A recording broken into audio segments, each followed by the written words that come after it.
Hello and welcome to an evening of 1 in 20 D&D. I'm Gregory and welcome to tonight's madness. We are returning to the kingdom of Agick, and this is this is our second session introducing the short stacks. What the heck are the short stacks? Well, the short stacks is an adventuring party of all the characters being smaller than humans. And we'll get into a quick introduction of who is playing this evening. We have 3 players tonight, so I'm going to set the stage and then we'll do an introduction. My players tonight are Morgan, Robert, and Sai. And when we last left the party, the adventuring group had been asked to go and investigate the caves of guidance. And when they got there, they found something. The Temple of Guidance. The Temple of Guidance to the south. And when they got there, they found that it had been essentially overrun with some nasty elementals.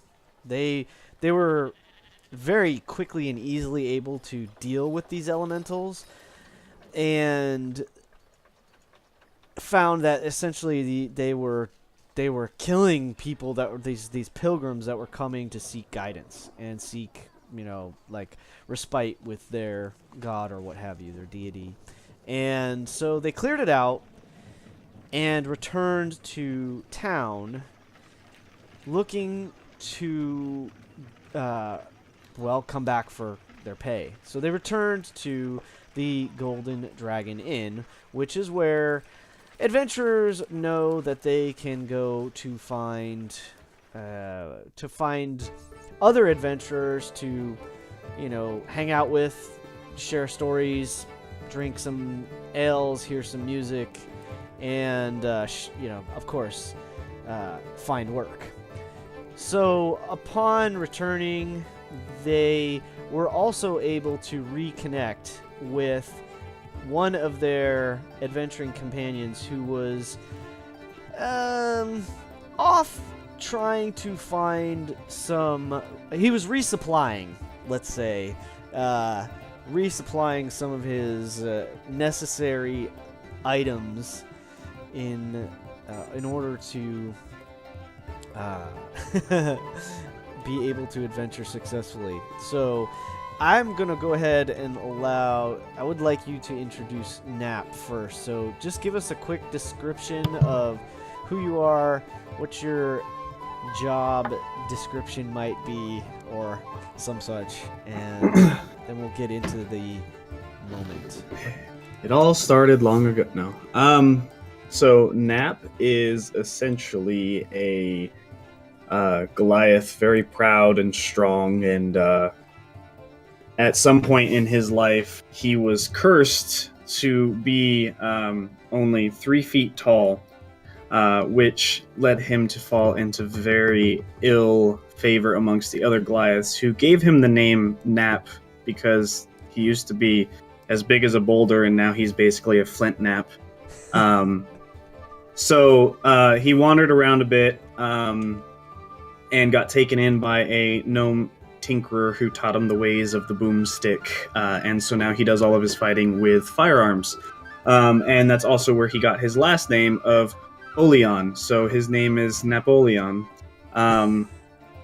because I like puns. So Nap is kind of rough looking. He's completely bald on the top of his head, or at least it's kept very, very short, but he has these very kind of bushy mutton chops that stick off the side of his head and kind of flare out.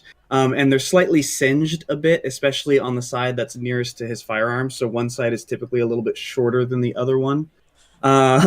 He wears leather armor of a sort. Essentially, what the armor is kind of just uh, like a forge, or really it's kind of like a welder's jacket, a very stiff leather Nice. armor that goes about halfway down his chest, and then he wears a scabbard on his back that he keeps his firearm in, and he has kind of a bandolier of paper wrapped cartridges across the front of that. Then other than that, he actually wears very kind of fine clothing. So he wears like a collared shirt underneath that's tucked into some pants that are tucked into some, basically for him, like almost knee-high boots. So very kind of old westy gunslinger gentleman attire with like a welding cap and a gun thrown on over it. Rough around the edges, and spends a lot of time defending the fact that just because he's small doesn't mean he doesn't still have what it takes to knock someone out. Awesome. So you Yeah. walk in having recently acquired some of your necessary items to ply your wares and ply your trade.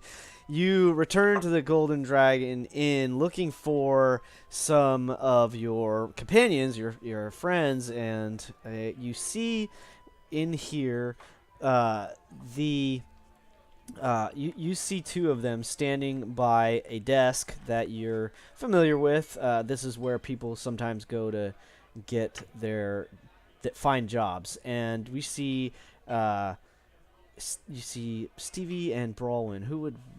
Which of you ladies would like to describe yourselves first? Well, Brawlin Duskforge is a hill dwarf cleric of Helm. She usually has her hair well plaited across the top of her head, going down. She wields a battle axe and shield, but was raised by a priest who took her in when her parents died. And ever since then, she's grown up in the ways of Helm and tries to look out for the little guy and her friends and just tries to protect everyone. And how is she attired? At the moment, she wears chainmail and a shield. I'm assuming they just got back from the fight, right? Or are we thinking they've been back a bit? We're gonna say you just returned, and for the sake of expedience, we'll say that your other companions, Taklin and Bubo, are essentially with you to collect their coin, but they're gonna go and Bubo is gonna go and play some music, and Taklin needs to commune with nature. So they're with you at the moment, but they're not, quote, with you. Sure. In the game tonight, of course, because the players were unavailable. Mm-hmm. And so, how about Stevie? Tell us about Stevie. Stevie posted tech issues BRB. Oh, crud. I did not catch that. Thank you for letting me know. I will then quickly go through and show our characters to the screen so everybody can see just in the moment what we look like. So we have roughly, yeah, we're looking at, there is our image for Nap, something along these lines, but as described. And yeah, it's good stock image, stock filler. Something like this. Brawin, here's our dwarf cleric, and we also have Stevie, the other fighter in the group, which is our gnome little lady. So it's hard to find images because there ain't no thing like me. I know, me. right? You are one of a kind, my friend. All right, Rocket. Yes. Oh yeah. Essentially how I envision him. Very good. Easy reference. Mm-hmm. Writhe, little man. Writhe. Right.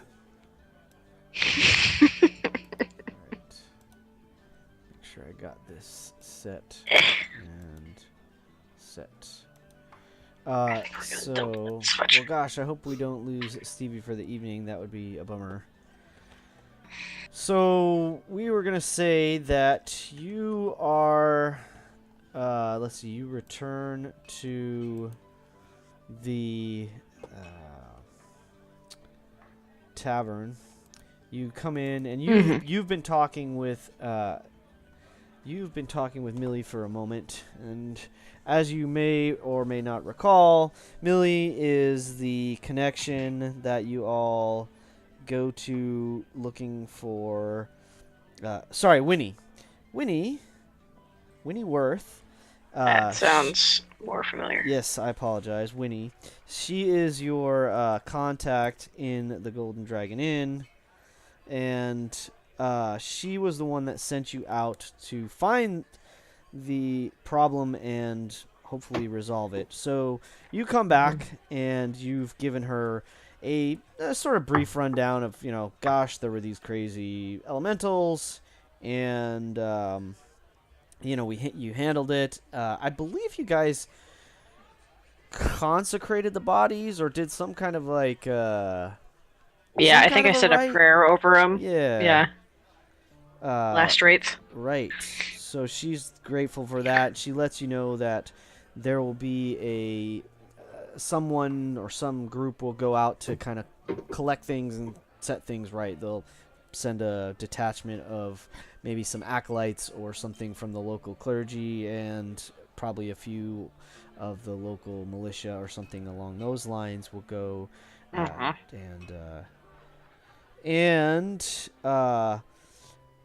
basically she's finishing up and right, well, I suppose you will be wanting your pay, and just give me a moment. And she, pushes back her chair, stands up, and you notice that she's somewhat waifish, thin, long blonde hair.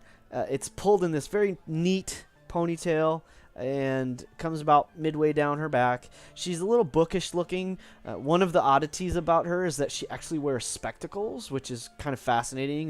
They're seen, but they're not that common yet, and so it's fascinating to see her wear something like that, an item like that. As most people might actually see them and just assume that they're magic of some kind. So she kind of gets up and goes.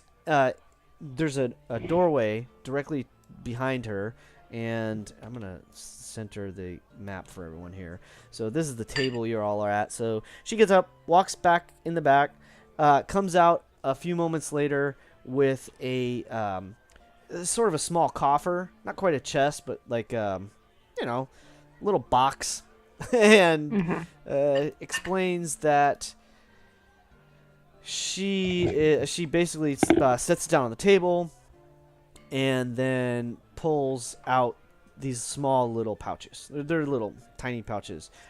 Each one has already been pre-counted with 20 gold pieces. Sets out one for each of you. 1, 2, 3, 4. Stacks them on the table. You each, I'm assuming, will pull those and put them in your own kit. And it's at that moment that you're sort of pulling that off the desk that Nap walks through the front door and immediately kind of scans the room, looks to his left, and sees Brawwyn and Stevie, who he recognizes. Small people have to stick together or some such. There are a few individuals in here. There is a dwarf that you notice. There was recently a halfling bard, so it's not totally uncommon in Agick to see others of your stature, but it's definitely a human town with more humans and elves than you will see dwarves. Halflings and such. There are a reasonable number of dwarves because of the dwarven kingdom to the west that you know of. So they do trade a little bit. And so there are some you'll see through town. Gnomes and halflings are much less common. And for certain, Nap is the only, if he really is a Goliath, which he looks to be, it is the only Goliath probably anyone has ever seen. And they're actually not even believing that you're really a Goliath when you tell them that most of the time. So that's fair. Yeah. And to be clear, too, when Nap would enter, Mm-hmm. he wouldn't politely like open. It would be like Fair. I'm here. Yeah. So Um, keeping in mind that while he's only 3 feet tall, he does weigh 175 pounds. nice. Yeah, he still has the like Dense. stone's endurance and mountain born and like so he's solid. I love it. Yeah. So you walk in and kick the door. Heads turn. Some people have seen you do this before, so they sort of take it in stride and kind of go back to their drinks or their meals and whatever. And we'll say it's mid afternoon. It took you a good. We'll say it took you 5.5 days to return. It was easy and leisurely. You didn't have terrible time going as far as dealing with any kind of trouble on the road, quote unquote. It was actually a pretty temperate and easy time. There was one day that the weather got out of whack, like totally unseasonally. Again, But other than that, I was able to keep a low profile. Well, you were. I'm sorry. I apologize. The others? The main group did. You Okay. you have been in town for the last week and a half ish, fixing your items, trying to do upgrades, and tracking down and waiting for and collecting the stuff you need. You had heard that they had gone on a mission, but you weren't there when they were ready to leave. You were doing you were on your own with some others maybe. Mhm. When you got back, you're like, oh, this other group that you like to go with had set out, and you've been kind of like maybe checking from time to time, and today's the day you caught them, just as they happen to come back in. So, Kind of laying low. Other than that, though, mm-hmm. keeping my head down.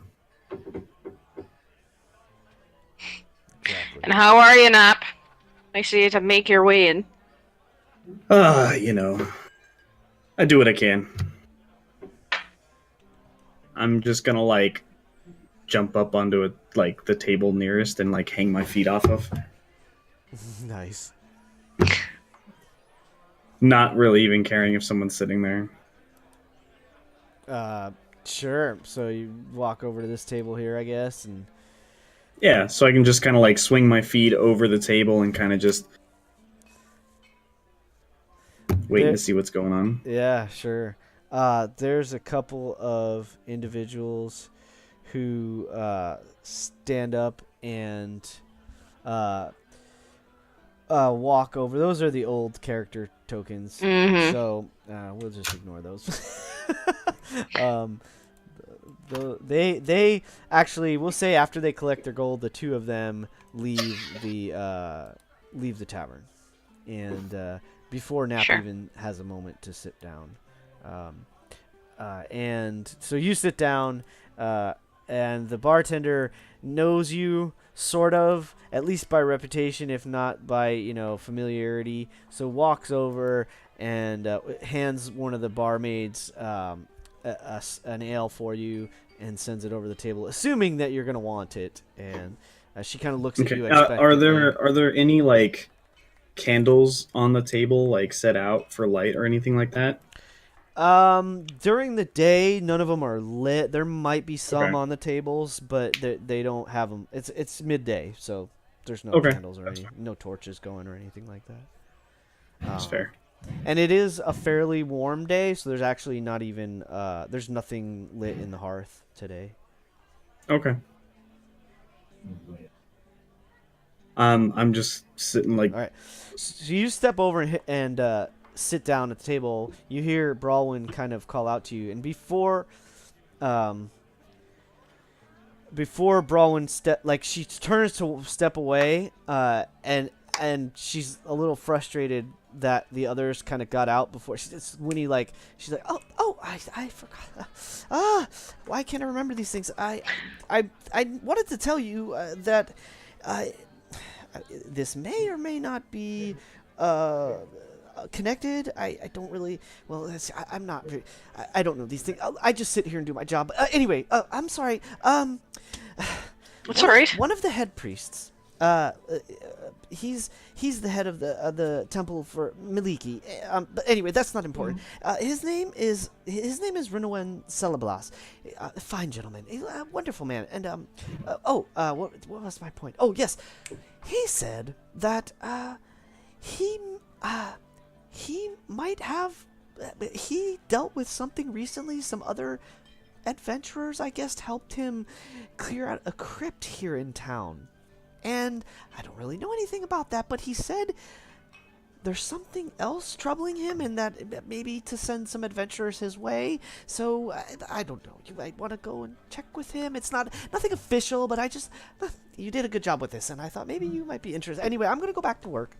And she kind of like puts her nose, you know how awkward she is already, and she puts her nose back in the book and starts scribbling like frantically, like to try to, and she like, you notice that as she's looking down at her paperwork, her eyes kind of like dart up to check and see if you're still standing at her desk. Cheers, funny. Nap's gonna kind of just be like, that's the mission? That's not even really, that's like 10% of a mission. Well, all right, we'll take it. So yeah, so that's not the mission that. Well, they didn't tell you what mission they were on. You don't really know anything about where. Oh no, I'm just including myself in whatever's going on immediately. I'm just like, that's what we're doing. You heard something about some guy that already hired someone else, so we're gonna go and talk to him about something else that he might need done. It's we. It's all we and us. Yeah, I get it. Are you directing that at Winnie, or is that you just kind of saying that? Just kind of out loud from the table, off to the side, as he's just watching all this go on. Awesome. So yeah, all right, come on. So go ahead. I'm just I'm gonna nod at Nap and head out the door. All right. So yeah. Come on, then. There we go. I'm just gonna jump down and follow. All right. As he does, though, he'll jump down and like do the Picard. As you, I didn't have the video up. Which Picard? The jacket. Yeah, I love it. Yeah, he's gonna jump down and do the Picard. I love it. Fantastic. Just set himself before he heads on out. You know. Right. For the moment, I am so frustrated that well, not frustrated, but I'm disappointed, sad. I don't know the right word. That Sai seems to be having difficulty or some technical issue. So I'm happy to continue, play just us, small group, if you all are. Sure. And I can bring her along as an NPC in case she jumps back in, which I hope she will, if that's okay. Yeah, with that sounds good. We'll just assume she's gonna jump back in at some moment here. So internet is, I know, finicky. So she kind of follows suit with you all, and now assume that since you've been on the road and on your way back for several days, you've had a long rest, so you can go ahead and reset spells and all that kind of stuff. So cool. Yeah, that's kind of goes without saying. I think I'm gonna keep what I have prepped, but yeah. Right on. All right. So you are intending to head out then, it sounds, and check out. Head towards. Yeah, go talk to Renouen. All right, fantastic. So, this is sort of what do I want? I'm thinking I'm gonna have you do a roll to see if you're familiar with or could find yourselves to. Sure. Yeah, let's go with a history check and see how well you all know Agick. I have a +2 to history, so let's see how that goes. Oh, it had been on an 18 and then it rolled to a 5, so that's a 7. And a 6. So I'm gonna say neither of you are very familiar. You're right. So do we take a left here or is it a right? Interested in is the history that involves me. Mm-hmm. Yeah, if it doesn't pertain to the mountains, you could care less. So, I mean, The Nap's story is the only one that I be reading. All right. I love it. So you guys head out the front door and then sort of look at each other. I'll roll for Stevie. Let's see if maybe Stevie has Sure. an inkling of where you might find the person mentioned, aforementioned Rinowin.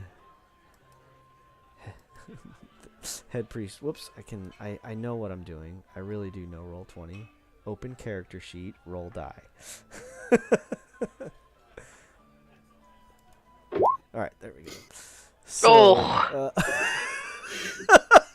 you all are in a pickle. You walk through the front door and you look at each other and have this moment of realization that, like, none of you really knows where you're going. I stand there for a second, I look down the street, and then I turn on my heel and go back into the tavern. I Alright? walk over to Winnie. You gotta go before we leave. Winnie, how do we get there? Because I realized none of us have a clue where we're going. She looks up at you and she looks at you blankly for a moment. And it's like you can see the wheels turning. Rinowin. Like, turning backwards. She said, Winnie, oh, yes. Yes, Rinowin. Head priest. Well, he would be over in the temple area of town. And that's, it's in the northwest section of town. I'm sure you can find it if you ask one of the guards. And she just points you. She just literally points towards northwest. Sure. Thank you. It's fairly easy to find. And I walk back up. Yep, good luck. And goes kind of back to what she was doing. You intimidate her. Everyone. It seems like she's good at what she does, but she seems a little intimidated by like dealing with adventurers. She hasn't calloused up yet.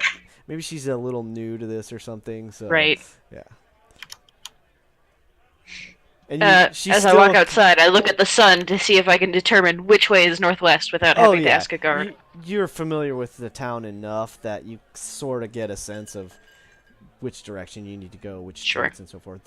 So the city, the castle, is essentially on a plus, on a cross, where the main castle is sort of sort of in the center of this town. And it built up around it, and then they walled that in around that, and then there's outskirts, and then there's farmland. So all right. So actually, since last time was just more thinking we would do one shot, and now we're actually gonna maybe make a little mini campaign out of this, I will give you all a little extra background, so you know. Woohoo! So rather than just being vague and somewhat meaningless, so.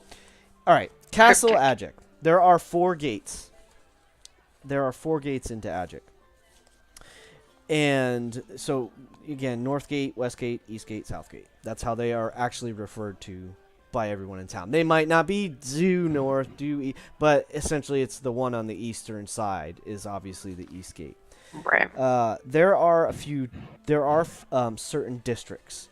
So there is the Ward District. Has things like orphanages, brothels, temples, beggars, poorhouses. This is where she basically said you need to go. The market district is where the general stores, produce, butchers, bakers, craftsmen, this type of thing, where the trades sort of happen. The keep, this is where the actual castle is. This is where the noble house is, fine clothiers, fine craftsmen, cartwrights, there's a library, stables. This is all found in the keep. The well is where you'll find common houses, artisans, inns. This is where you currently are. You're in the well. So inns, taverns, bakers. The barracks are here, and you can also find the mercenary guild. You're not in the mercenary guild, but there is a mercenary guild in this district. And the last district is not actually within the walls. But it is part of the castle, the kingdom, whatever you want to call it. And it's called the outskirts. So the outskirts is essentially the ring of houses and buildings and whatever around the city, around the city walls, like literally on the outside of the walls. So here's where you're going to find like a mill, tanner, farms, trappers, hunters, the common houses. There's dairy, butcher, inns. So each gate essentially there's an inn, because travelers from the north, they're going to stay at the inn right outside the gate before maybe they come into the city or that kind of thing. And then outside of the outskirts is where you're going to find the what do you call it? Farmlands. So there's a fairly lush area, belt of farmland, and then beyond that you have different realms of different, let's say, ecosystems, where you have like there's high desert, there's high plains, there's cliffs, and so you have a fairly decent idea of the surrounding areas. To the west, you have the Temple Mountains, and that's where the dwarves are. And I'll leave it up to you if Nap comes from the Temple Mountains. I'm actually going to take everyone back to there so y'all can get a little bit of an idea here again. So sneak back over to this page for just a second and zoom out so you all can see it. So to the northwest you have the Dark Forest. To the east is the Builden Forest. To the north, there are the low plains and then the high plains. There's also the Black Marsh far to the north. And to the west, you have the Umber Hills, and then beyond that, the Temple Mountains. And there's the Iron Pass Hold is where the dwarves trade comes from. To the south, it goes far down to there's a city called Felwick on the coast, and that's where some of the trade from the rest of Faerun comes around. This kingdom is sort of in the southeast of Faerun, and that's where would any like gnomes or anything like that be in this general area? If anywhere. That is a good question. Let me take a moment to look at a bigger map. I hadn't considered that. I think I have, yes. So let's go over here. So this is our bigger, yeah. It's like the Sword Coast, right? So this is, if you zoom all the way out, you will see the entire map of Faerun. And Forgotten Realms, or whatever you want to call it. It's the map of Faerun. And I will zoom us into, if you look where I'm going to ping, down here somewhere. There we go. Yeah. Down there. That is essentially the area we're talking about. It is... I've just picked this as the place I like and decided, oh yeah, it's there. So the Durpar, Felwick, you see, yeah, here we go. If you zoom in a tiny bit, let me check something here. We go down to like maybe is it like 120% zoom in ish? That might be too much. Maybe go to like 100% or 90% or 80. Let's go 80% zoom, and then I think I can take you all to the exact spot where I am at. Nope, I'm sorry. I'm at 40%. Wow, I thought it was better than I thought it was tighter zoom than that. All right, so 40%. 40% zoom. And then I will take us into there. See if that recenters the map for everybody. Did that work for y'all? You should be looking sort of in the southeast of the map of Faerun. So the Beastlands, Durpar, the Roaring Desert, all this, Plains of Purple Dust. You'll see a little flag off here in Felwick. That's the local trade that you are aware of. And so we're somewhere up here in, you can imagine somewhere up in here. So the Temple Mountains lead into there. It's a small, I'm calling it the Temple Mountains. It's the Dragon Sword Mountains, essentially, what you want to call that. Yeah, so that's sort of where you all are at. So I would say, I mean, the Giant's Belt Mountains seems like a reasonable place for some gnomes to come from. Okay. That would probably be like where I wound up finding like my mentor, essentially, then. Sure.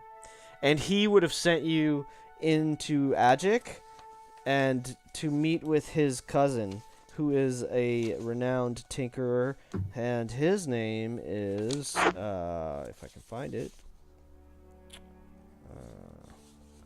Where the heck are you? Jebedo Grimpin. Jebedo Grimpin. He is Glimpin. I'll write it down in the chat. It's easier. Some might call him Jebedo, but he says it, Jebedo. And no, he did not make Dang. I was so close. I had Jebido. Very close. I got Glimpin in one try. Nice. Proud of you. I try to make them somewhat easy, unless they're like elven names, which are not fun. But anyone who speaks Elven, I will also give you the meaning of his surname if you're interested. His name. So the person you're looking I did not. for. Whoops! Dang it! I speak Common, Giant, and Gnomish. I also speak Giant. You're looking for Renowen Celeb. But I mean, do you speak Giant spelled Giant, or do you speak more like Dragon Sword Mountains kind of Giant? Because the dialect Probably more Dragon spelled, yeah, or not Dragon spelled, Temple spelled. Yeah. It's a bit more. I mean, Giant spell is basically like the posh Giants, so it's very kind of well spoken, very uppity. The Dragon Sword Giants that's kind of more like a mixture of Cockney and Scottish, I guess you could say. It's so I've got like the James Bond Giants and all right. Yeah, we dwarves just dealt with a poshland, I guess. So that is somewhat where you are. So that gives you the idea of the surrounding territory. Hey, I can hear you. Can you hear me? Hey, welcome back. Yay! I have just sort of gone through a little bit of explanation of where y'all are located. Could you repeat everything you just said again? Absolutely. No. It's being recorded. So I can't do it in this instant, but we were just talking a little bit about who is where and so forth. So I'm going to bring y'all back to this other map here. Bring me back to the start. I don't know why. There we go. I hit the wrong button, and there it is. So, so what happened is they, after talking with Winnie, she essentially. Oh wait, no. We let's roll it back. We're a little disjointed tonight, so let's roll it back, and I'll try to maybe edit this or something at some point, make it sound reasonable, because we need a little bit of a description of who is Stevie. Oh, yeah. We didn't get that, so let's do that now. Uh-oh, did you just cut out again? Can you I hear see me? you, but... Oh, no, perfect. I can hear you. All right, let me reconnect my video. My work laptop. So it's kind of, I don't know. Can you hear me okay though? We can hear you.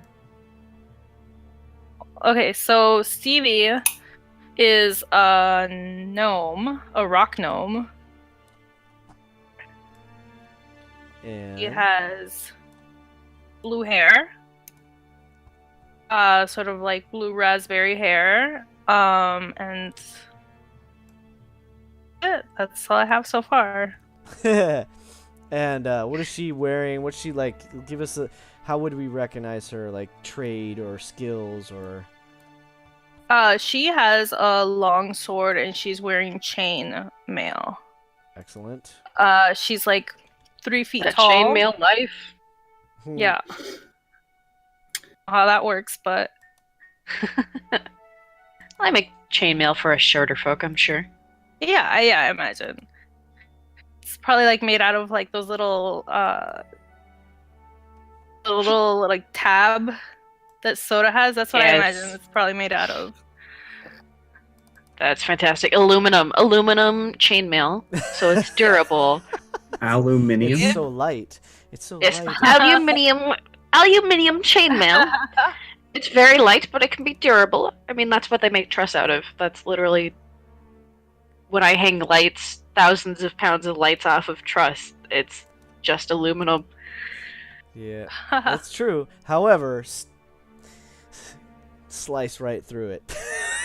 That's true. That's fair. Yeah, no sheer strength. Yes, indeed. This is correct.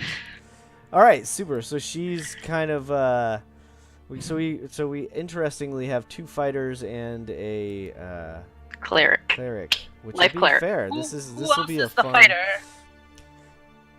Nap is also a fighter, but he's a ranged Oh. fighter, so you're good. You're melee, he's ranged. That Well, sort of. Get in your face, but technically Still he's a ranged. technically. in a couple levels, I'm gonna try and take Technically. I'm gonna Crossbow take expert, the disadvantage on being in melee. Isn't there a feat for that? crossbow expert allows you to shoot in melee, which is nice. Yeah, that would basically be Nap, because he wants to he still has that get up in your face kind of mentality. Sure. It doesn't serve him very well often. I love it. This is going to be an interesting party makeup. All right, so here's what happened. You were told that I'm going to do a quick recap here. I'm going to take a lot of editing for this one. Rinowin said, Winnie said it was more of a tip than an official job. She said, oh, by the way, while you were out, I got word from Rinowin Celeblas, and again, if anyone speaks Elvish, I will let you know what his name means. Otherwise, it will remain a mystery. Why would a dwarf speak Elvish? Can I roll an athletics check to see if I know what it means? Right. So, suggested that Rinowin had recently been benefit of the assistance of some adventurers and perhaps might further gain assistance from them, but couldn't find the ones who had helped him originally because they were off on some other important mission seemingly, and sent word to Winnie knowing that maybe she might be able to send someone her way, even though it wasn't quote-unquote official. So you walked out determined to go find Rinowin in his temple, the Miliki temple, and promptly had to, or kind of looked at each other and went, wait a minute, do you know where the temples are? And no, do you know where the temples are? Something like this. And to which Brolwyn realized, oh, I better walk back in and find out from Winnie where the heck we're going. Winnie said, oh, it's over in the it's in the Ward District. You are currently in the Well. Now, I did describe the districts, and so The 5 districts are the ward, which is sort of the lower end stuff: beggars, brothels, orphanage, temples. There's the market, which is where you're going to find your produce and trades and that kind of wares that are being sold and bought: butchers, bakers, craftsmen, general stores. The keep is where all the nobles, fine clothiers, etc. There's a library and that's where the castle itself, the keep, is. The well is where you are right now. Common houses, inns, taverns, bakers and barracks, mercenary guild, artisans, and the outskirts, which is outside of the castle walls. You have the mill, tanner, farms, trappers, hunters, common houses, dairy, butcher, inns, and there are 4 gates to this walled city, which are north, south, east, west, commonly described. To the far west, there is mountains. To the far east, there are mountains. To the north, it gets into plains and deserts. To the south, it's more lush. And all around the outskirts, so let's say 50-ish, 100-ish miles outside of the outskirts is where all the farmlands and such are. Again, hunters, trappers, and this kind of thing. You were told to go to the ward district, and she says it's in the northeast. So you can generally, from that description, figure out where you need to go. We go there. So walking, We do the thing. Yeah. So walking out of the inn, you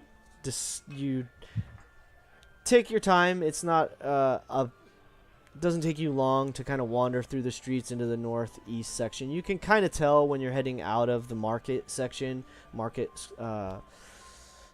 district, that things start getting. There's some main roads, and then there's bisecting roads, and there's it's sort of a wheel. It's kind of formed in a generally circular city. It's not in perfect circle, of course, but it's generally a circle. So you head up to that direction, head east and then head north and whatnot, or sorry, head west and then north. Is northwest section of town. You actually get fairly close to the walls. We'll say it's maybe 400 yards or 500 yards from the walls, and start getting into these lower. You can tell it's just more shoddy buildings, not as well kept. The streets are a little dirtier. Doesn't seem like it's a horrible area, but it doesn't seem like the best area. Nap, you actually probably just came from here, having met with your contact and returned.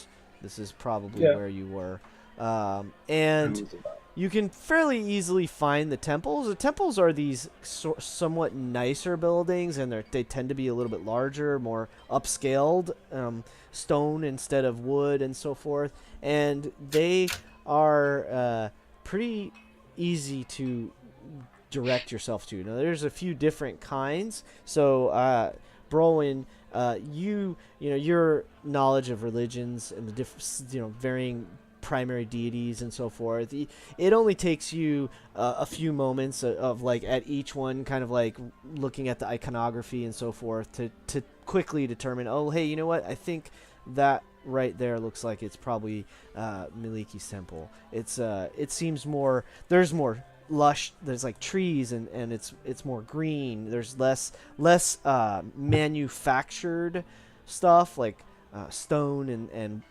that kind of thing, and looks way more of a natural, almost like a you would imagine like a park in the middle of the city rather than a temple.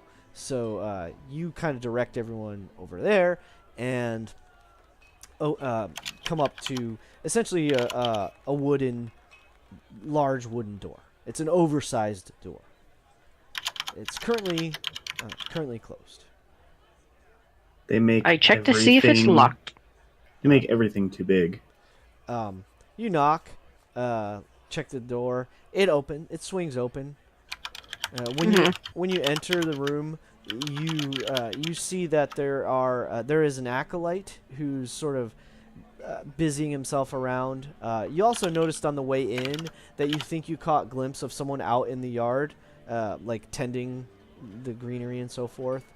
And they look up and sort of like cast you a glance, and then you see they sort of look over their shoulder and back towards the far end of this interior, which is not terribly ornate. It's somewhat understated. However, there's these beautiful. Everything seems very intentionally carved to look, again, very natural. It's meant to make you almost feel like you're in a forest or something. And not quite elven in design. Certainly you recognize right away, Brawwyn. It seems to have a touch of dwarven hand in it. Although you're fairly certain it wasn't actually cast or carved by dwarves, because it's not quite that good. You know what I mean? It's like, right. You know, there's varying degrees of quality and workmanship and craftsmanship. But you think maybe So we're inside, or we're still waiting at the door? When you look in, this is sort of what you see when you open the door. Oh, so you see, okay. You look in, you can see inside. You can see it's pretty well lit, plenty of windows and. I'm gonna and all that. I'm gonna like put one of my boots up on one of the carvings and then just start to like kind of get at a scuff mark that's there. All right. I hit at your leg to try and get your leg down. What? We're in a temple. Are we in a temple? Well, okay, but yes. I mean, if you're in a temple, you should have so clean sorry. boot, It's all good. right? Like, I'm still scrubbing my, still trying to like scuff it off. At the back of the temple, you hear a sort of a, and you see as an elven gentleman walks down towards you. He's wearing nice robes. You wouldn't describe them as fine, or like, they're certainly not like the robes of a noble, but they're nice. They're well kept, and beautiful greens and so forth. He's somewhat stately. You might even describe him as humble for an elf, which is a little surprising. He walks up, and he kind of, as he's walking down towards you, he sort of nods to the acolyte, who just sort of keeps going about what they were doing, sweeping or whatever it is they're at. And does anyone gonna say or do anything as he's walking through the temple toward you? Hello. Are you Priest Winnowin? I am, my dear. It's, you have the look of adventurers. I don't believe, but you have the look of a devout woman. Are you here for prayers or something else? No, Winnie over at the Golden Dragon Inn mentioned that you might have need of some folks to look into a work for you. Ah, yes. Do please. Would you care to come in? Of course. Sounds great. I'm assuming you're all Nat's sort of gonna on the doorstep. Nat's gonna like spit in his hands, rub it through his mutton chops, and then stick out a hand and say, "Nap, good to meet you." So he does it. His face stays very placid, like very neutral, placid, and he just he's got his hand. He's not like palms together, sort of slightly steepled palms, and he just sort of bows to you, and then and it's just again this neutral facade, and turns and starts walking back into the temple. I heard these priest types were a little bit conceited. It almost like you do this, and like it almost like he's like halfway turned already as you start to put your hand out. So you're not sure if he was being was he being rude, or was it just could I insight check him to see absolutely, of course.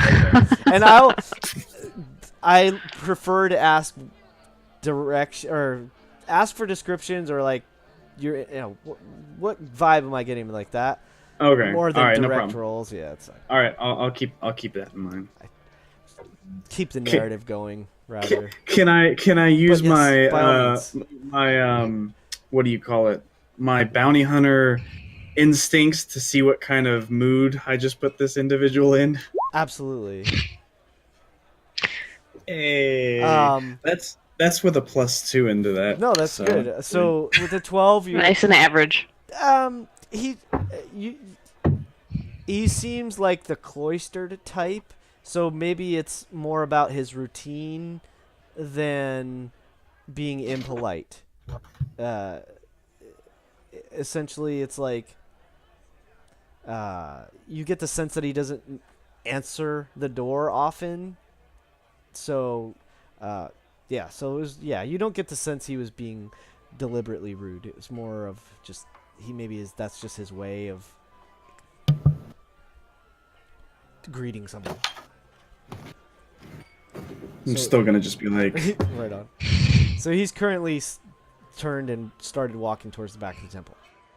I'm gonna turn to Brolin and just put it up. Don't leave me hanging. Yeah, I begrudgingly raise my hand and give him a high five back. And I go, too slow. You know finger gun. you notice like the acolyte was sort of like surreptitiously watching the exchange to like try to he's learning or trying a young person so like watching it and saw that Rinowin sort of turned and obviously kind of left you hanging and flushes a little red and kind of looks back down to what they were doing like, oh, that was weird. I sigh as Nap does the "oh, too slow," and just follow Rinowin. Fair enough. Is Stevie trailing Why you're behind? the way you or are. Yeah, lead- Stevie alright. is trailing behind. Walking in after the two. So Brawwin sort of takes the lead and heads across towards. Stevie probably passes Nap, who maybe is just standing there for a moment, taking it in. And the three of you head back towards to follow Rinwin. He essentially kind of beelines through the temple and then turns off towards the side. And you see there's a small doorway, and he opens the door and leaves the door open. It was closed. He leaves it open and walks into it, presumably into maybe a study or his chambers or something like this. I follow. All right. So, walking into the temple, into the room rather. You enter into a very understated. Just Yeah, go ahead. real quick before you get too far on, Go ahead. could I hang back a little bit and try and talk to the acolyte just briefly before Sure. catching up to everyone? Sure. So they're, let's say, midway across the hall of the temple. What would you like to say? Just be like, so what's like working here? Like, is it a good gig? Get good pay or? His eyes sort of bulge a little bit, like he's not used to anyone talking with him directly, and so Dad's gone. Come on, what's it like? it's like well, it's great. Why are you here? Hey, what's with all the questions? All of a sudden, nosy, and I'll just walk off and catch up too. Oh. He's like you totally caught him off guard, and now he's just like Such he's an just asshole. embarrassed and like and he just kind of like makes some weird noises and goes back to what he was doing. I just like the idea that I just really like mess with that imaginary individual's whole day. That's awesome. So he so you kind of catch up. So about that moment, Brawl, when you peek into this room or step into it, again, it's a sort of understated office, essentially, is how you would describe it. There's a small door at the back of this that you imagine might lead into sort of chambers or something like this. Your familiarity with generally how temples are laid out.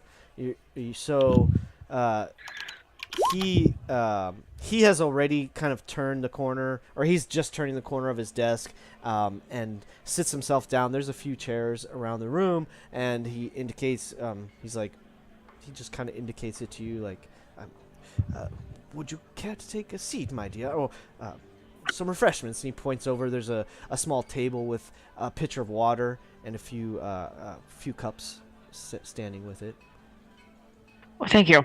And I give a small nod as I sit. Stevie? Would you care to sit? Sure. Awesome. So Stevie has walked in right behind you. She catches a seat, and when Nap comes back across the room, are you going to enter the office or stand at the door? Stevie and Brawlin have just sat down in front of a desk.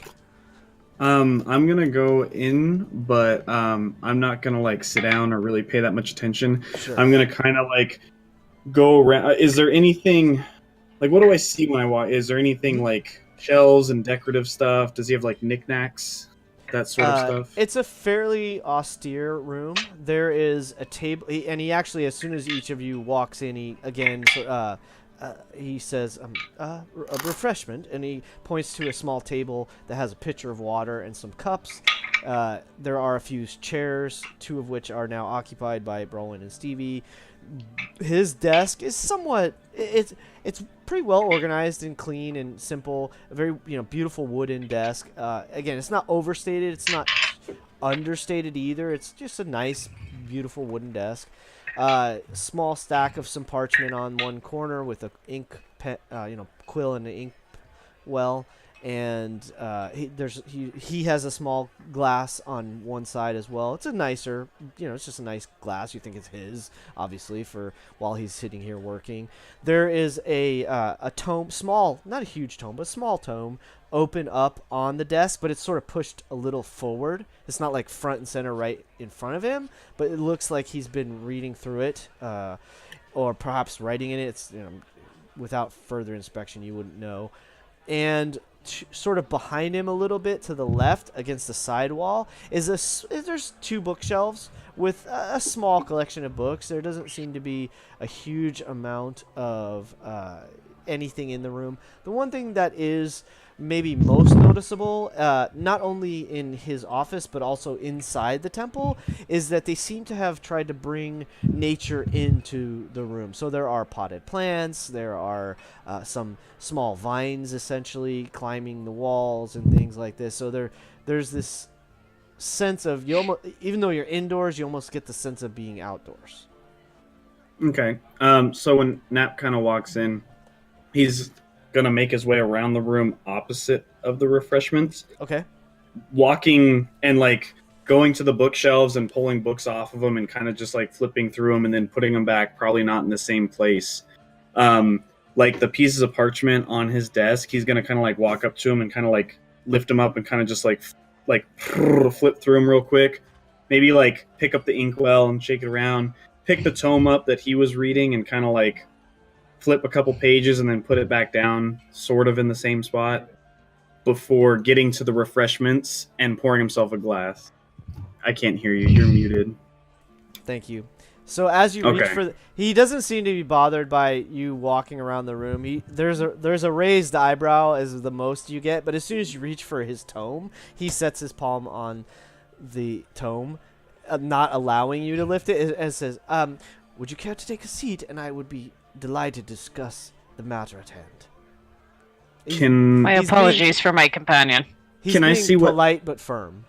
Can I see what the tome is? Inspection. Give me investigation. Excuse me. Investigation check. Well, I just got a +2 to everything. Dude! Natural 20. That's so you for some reason are just like really quick on the draw, and this maybe it's the pictures of mountains and forests, and like it's beautifully drawn and beautifully scripted. This is clearly an elven tome, although curiously it's written in common.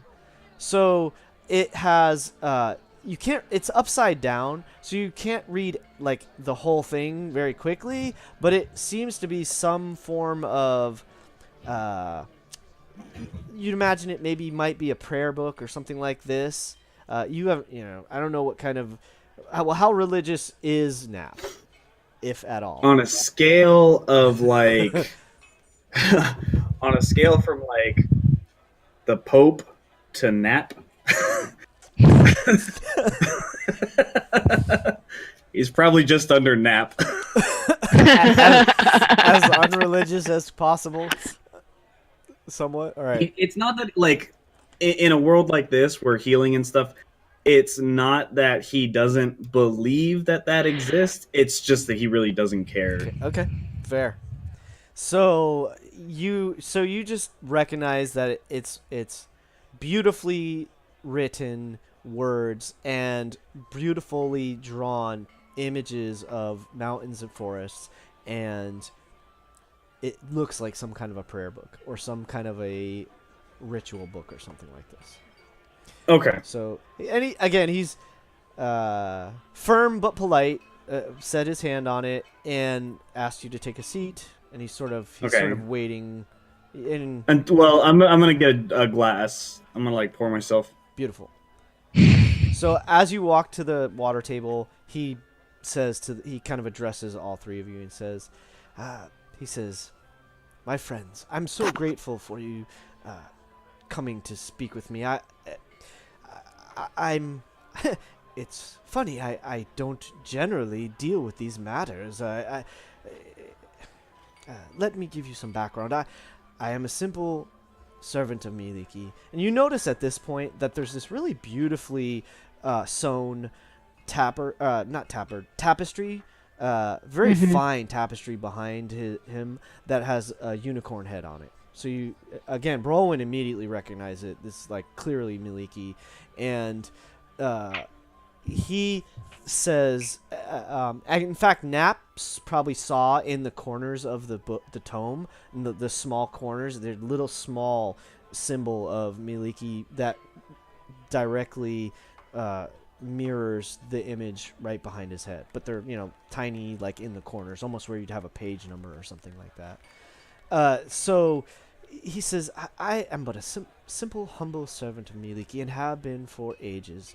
And you would guess that he's probably, elven years, he's probably somewhere in the range of at least 400 to 500 years old. So somewhat middle-aged, he's established, not a young elf, but certainly not a really old elf either.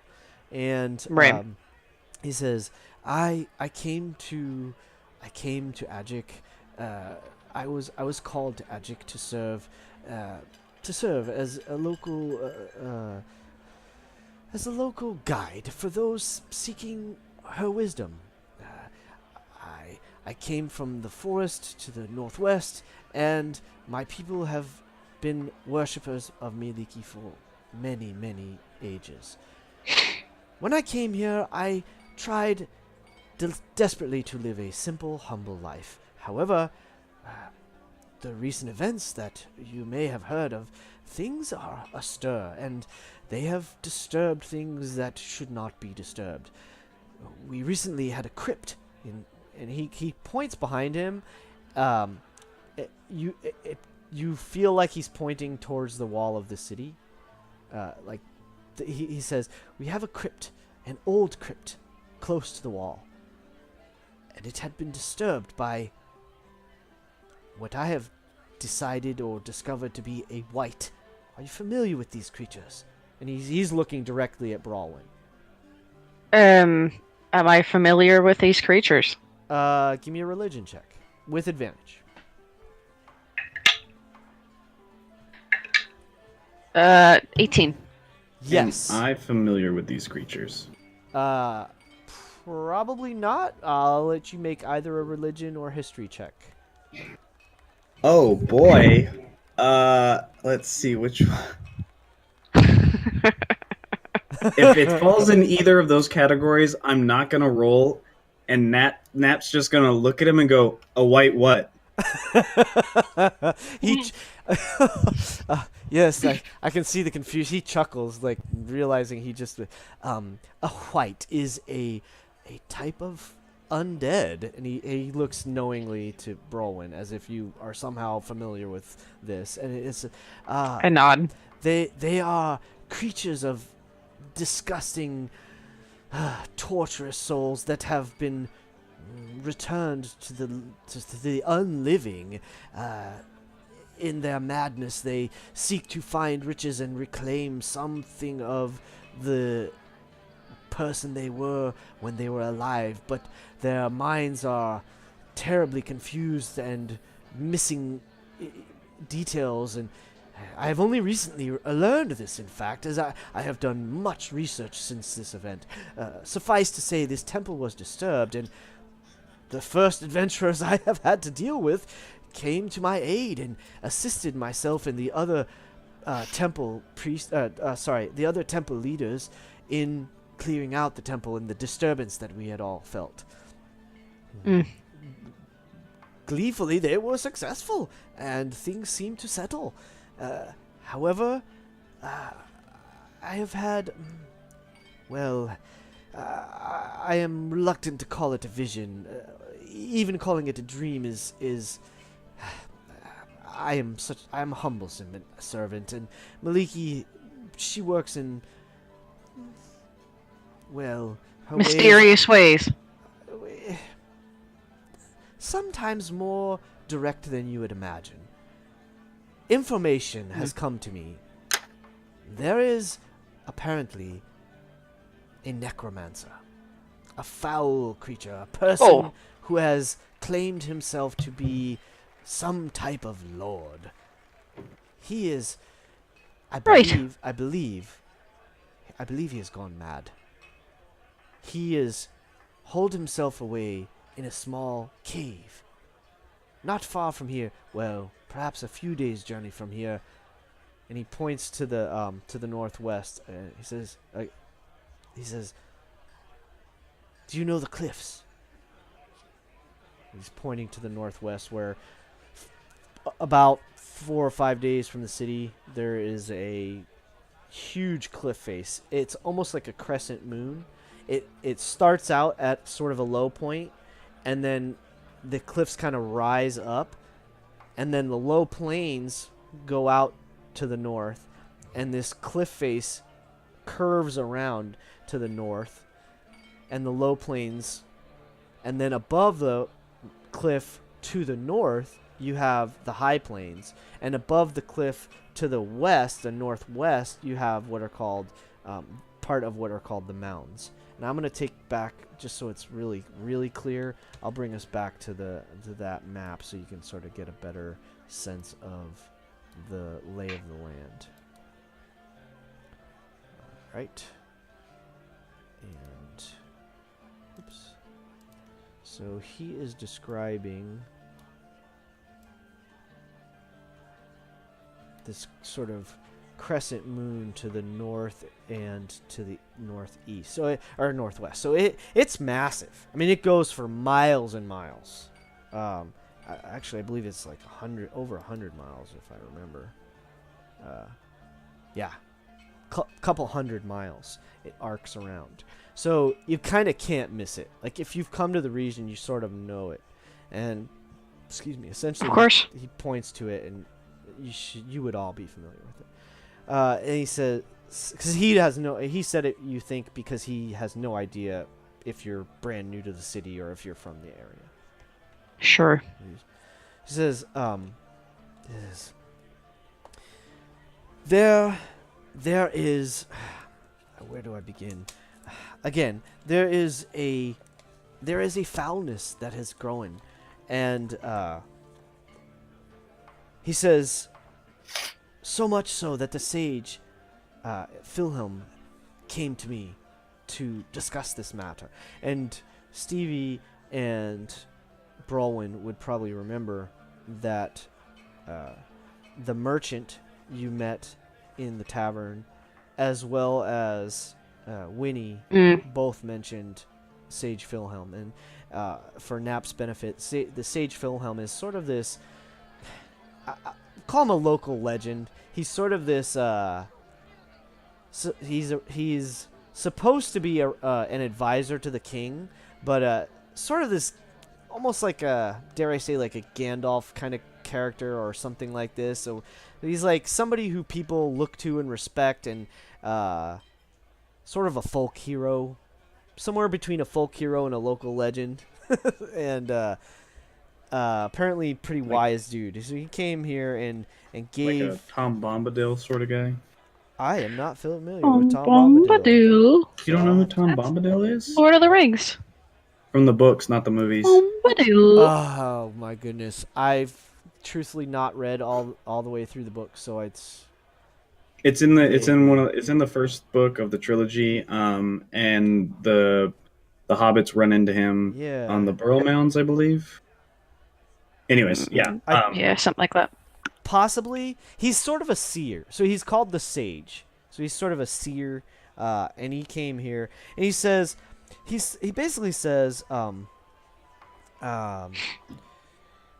he says this individual is claiming to be the Lord of Lance Rock, whatever that means, and he basically asks you to head there and he's asking, he says, I believe that perhaps this necromancer is the one who called this wight into being. I cannot prove it. There's no way for me to know this. However, and he just sort of like shrugs and. And where did you learn about this necromancer from exactly?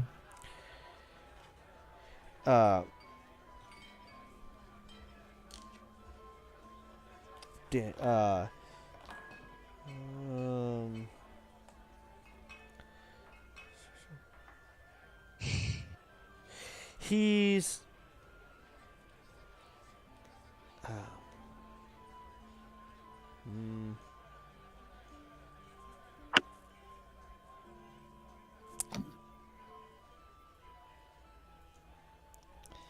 he says, well, he says, truthfully, I haven't confirmed that he is in fact a necromancer. What I do know is that a similar taste of evil, if you would allow a metaphor, a similar taste of evil has come from this place. There is a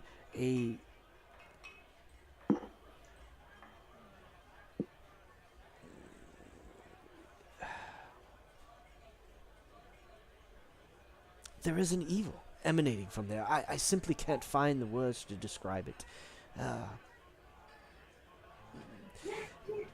Again, the sage coming to me with this information and asking me, since I don't know why he chose me, but I suppose since I dealt with this matter in the crypt, let me give you some more details. The crypt was overrun with skeletons, zombies, and this wight who seemed to be leading them, and apparently must have been coming out at night and disturbing the people of this good kingdom.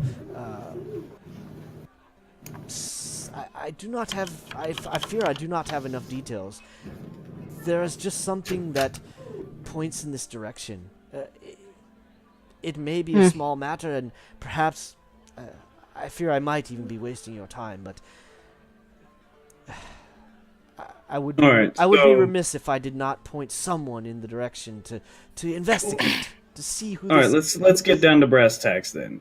You want us to go and take care of the white? You want us to get rid of it? Has been No, of the necromancer. You want us to in kill the the cliffs. necromancer? Well, if this person claiming to be the Lord of Lance Rock is indeed a necromancer, which he very well may be, again, it has a signature. It's just. Are you familiar with that? He's looking at Nap. He says, "Are you familiar with magic?" He looks at you curiously. Nap reaches back and taps the butt of his gun and says, "This is all the magic I need. What I need to know is, what's the job paying?" He looks. He says, and then he's gonna take like a long, like loud kind of drink from the cup of water, just like just obnoxiously. Um,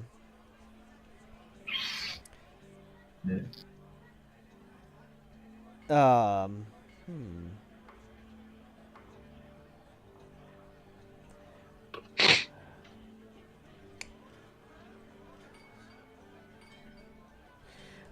He thinks for he looks at you kind of caught him off guard. He looks That's kind of what I do. he gets a sort of a maybe troubled look on his face, and he sort of says, "Well, truthfully, I hadn't considered payment. I was simply looking for someone who might be able to help with this matter. Please forgive me. I am new to associating with kind souls gotta adventure." eat. Ah, quite right. Too true. And forgive me. I'm new to interfacing with adventurers. I suppose I will do my best to come up with some form of reward. Should you be able to discover what this foul, again, taste is? I'm using a simple term. It's difficult to describe the essence of magic and the essence of spirit that is emanating from this location. Is its foulness. All right, I understand that this is one of your first attempts at working with adventurers, as you called us. One thing I can tell you about the adventure in life is that money gets things done. All right, if I'm gonna go and put a couple rounds in this thing's head, I gotta let you know right now, these ain't cheap. So I'm not looking to turn around and get rich off of this deal, but I gotta get some reimbursement. I gotta get some food in my belly, and I gotta get a couple coin to get me further down the road to the next job. You feel? So at the mention of food and coin, he's sort of like, it's like he's he's a wise guy, but you get the sense this is just outside of his milieu, outside of his personal experience. So he says, allow me to provide the rations you might need for your adventure, and I believe that coins can be arranged upon your return. Would that suffice? Sorry, could you say that again? You cut out for me. He says, allow me to provide rations for your time, your adventures, your time on the road, and I believe coins could be arranged upon your return. Would that suffice? Twould. What do you think, Nap? I don't usually step off the front porch without at least a quarter up front, but I know you goody two-shoes type like to take it on trust and faith and all that, so if you think we're going to get paid, Rowan, then I'll take the food. So he's Alright. he's taken in Brolin, hopefully looking to Nap, and looks to Stevie to see where she's at with all of this. Yeah. I think Stevie's just a big stoner. Because I've been so lost this whole time. Whatever, she's game for anything. Okay. So she's sort of been like maybe staring at all the scroll work and the details of like different sculpting into the furniture and the walls and all this. So okay, I'm game or whatever. So now Rinowin looks pleased, like he thinks you're gonna take on this. He says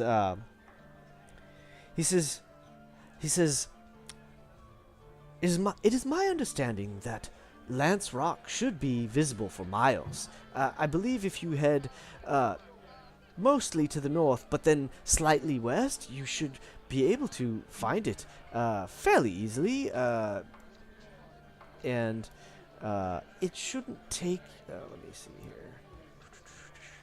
Let me do a quick measurement, because I don't have this in my head. It's...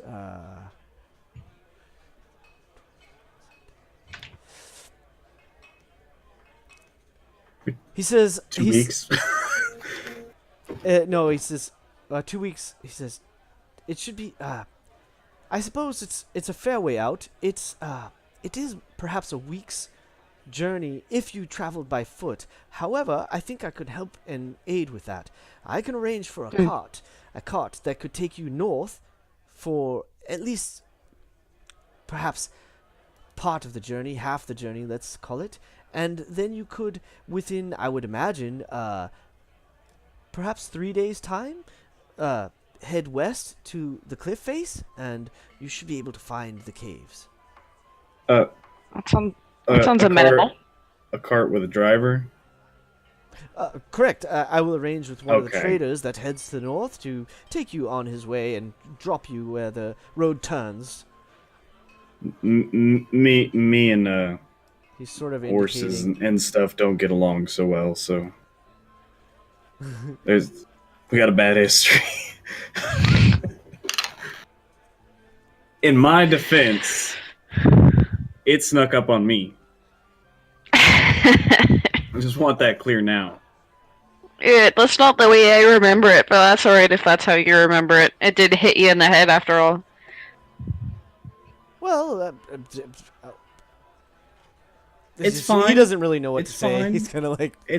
No, it lived. It's just, it didn't pull carts after that, that's all.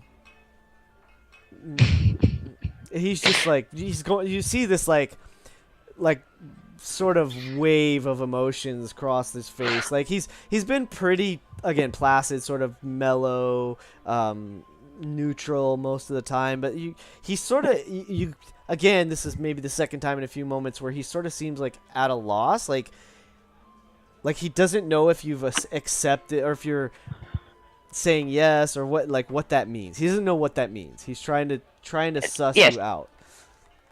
That will be amenable, thank you. My friend has... He looks totally relieved. Yes. Excellent. And so he pushes the chair back and stands up. When it comes to Right. the rations, I eat a lot more than I look like I do, and if you could just keep that in mind when we're getting that together. He just looks like he smiles and nods, and he's walking already around the desk towards his door to the office, and he sort of this time he opens and sort of like indicates like he's opening the door for all of you to...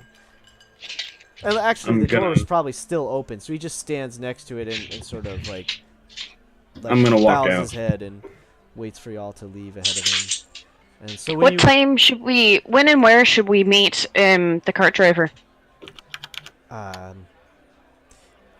He thinks for a moment, and we'll say it's like just a hair after lunch at this point, and Okay. probably we'll say maybe it's like 2-ish in the afternoon, and he says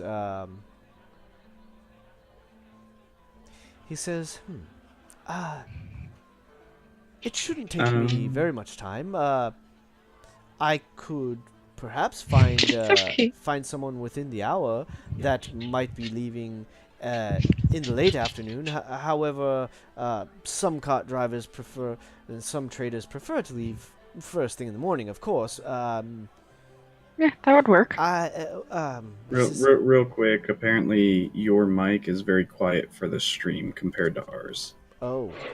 It sounds fine to me, but it might be an OBS. Yeah, I've done my best. I've tried to figure out how to adjust it, but there's a gain you can do in OBS, but I have it all the way cranked.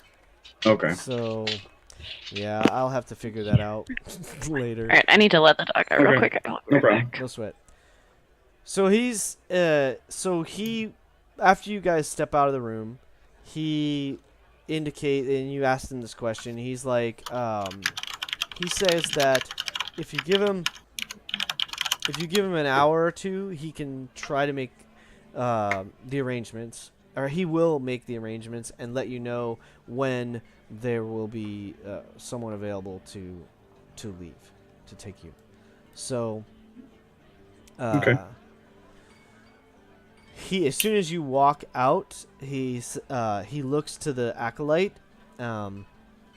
Excuse me. Excuse me. He looks to the acolyte and says, Rickard, I have a job for you.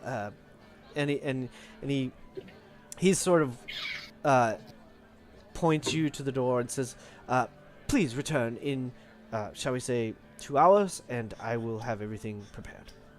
Is this the same acolyte that I talked to before? So, and he said his name was Rickard? That is correct. Okay, so when he walks up, I'm just gonna be like, yo, what's up, Ricky? And hold up my hand for a high five. He didn't walk up. He sort of just looked up from what he was doing and sort of nodded. And then I'll give him one of these. Yo, Ricky! Excellent. And he just it'd be more like this. Yo! Because I'm holding the glass from the room still and drinking it as I walk out. Hey. So, as you... I'm not making any... I'm kind of trying to keep, Let me see. I just walk out with my cup. Give me a... I want to say sleight of hand. Yeah, let me have a sleight of hand check there. See how noticeable. Would deception... No. Alright, sleight of hand. How is it that I'm proficient in deception, but my sleight of hand is higher? Alright. Who knows? Oh, I thought I rolled a 1. Nice! 21. That's solid. You make away with the cup. It appears that Rinowin didn't even notice, and neither did Rickard. Apparently they were too busy dealing with whatever they have. So Rickard looks up to you, and he sort of gives you this nervous smile, like, and like a little awkward wave, and then it looks like he's finishing what he was doing, or trying to like finish what he was doing, so he can help his master or his mentor or whatever their relationship is. Okay. So what would that be? Just cup? Yeah, it was just a simple wooden cup. It was wooden cup from temple. I love it. It's a simple wooden temple cup. Wonderful. So, your first loot. So he sort of... I think it's fair to announce now that I don't do it on purpose, but all of my characters collect random things. Like, I had one character that collected there was a running joke that I collected dead things because we get attacked by something, so I would like pick up a piece of it to identify it, but we'd never get identified, so I just open my bag and it's like, oh, there's that bat that attacked us, there's half a butterfly, here's the head of that one thing. Yeah, so awesome. Yeah. So you head out the temple, and we'll just say you busy yourselves around doing whatever you feel like, going to grab an ale or whatever. Come back around in about 2 hours, and you see Ricker is actually out front, and he has 2 sacks that are fairly well filled. You can see they're fairly well filled. And he was sitting on the step, and he sees you approaching the temple, and stands up and grabs the sacks and sort of like meets you at the front of the quote yard or something as you're entering the temple grounds. He says, Master Rinowin said I was supposed to give you these, and those are your meals or rations or supplies, and you are to meet a... I'm gonna be like going through the supplies and just like kind of muttering, like, I swear if this is all just like dried fruit, I'm gonna be so pissed. He says he says, Very, very, very loudly to myself as I rummage through the bag, kind of like almost head in the bag. You know, when you're looking for that homework you didn't do. Like, Right. You know I have plenty of jerky in my pack just for you, because I know how much you feckin' eat. And when you look in there, it's actually a combination of there are bread and cheeses, there are some fresh fruits, as well as some dried fruits, and there is, in fact, some seems to be dried venison. So okay, I'm gonna come up with like an There's a- apple or something in my mouth and be eating it. perfect. All right, fantastic. So he says. So then he said. Rickard says, go to the Travelers Inn. It's just outside the north gate and a little up the road. You can't miss it. And you're gonna meet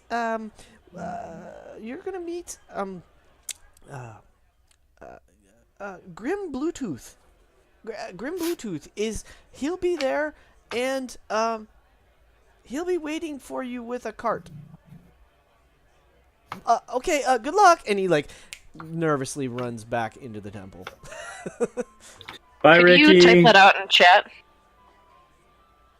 Say it Gregory? again? Oh, Could you type out so cart he driver name? says, yeah, so it's Grim, pretty easy, Bluetooth. Bluetooth. I hear he has a really good stereo system in the cart. Mhm. Uh-huh. At what inn? And it is the Travelers Inn to the north. On And the north road. what was that actually Ricky that dropped those things off? It was. Oh, okay. I said bye, Ricky, regardless. I was just curious if I was accurate or not. He calls out over his shoulder, "It's Rickard!" and runs inside.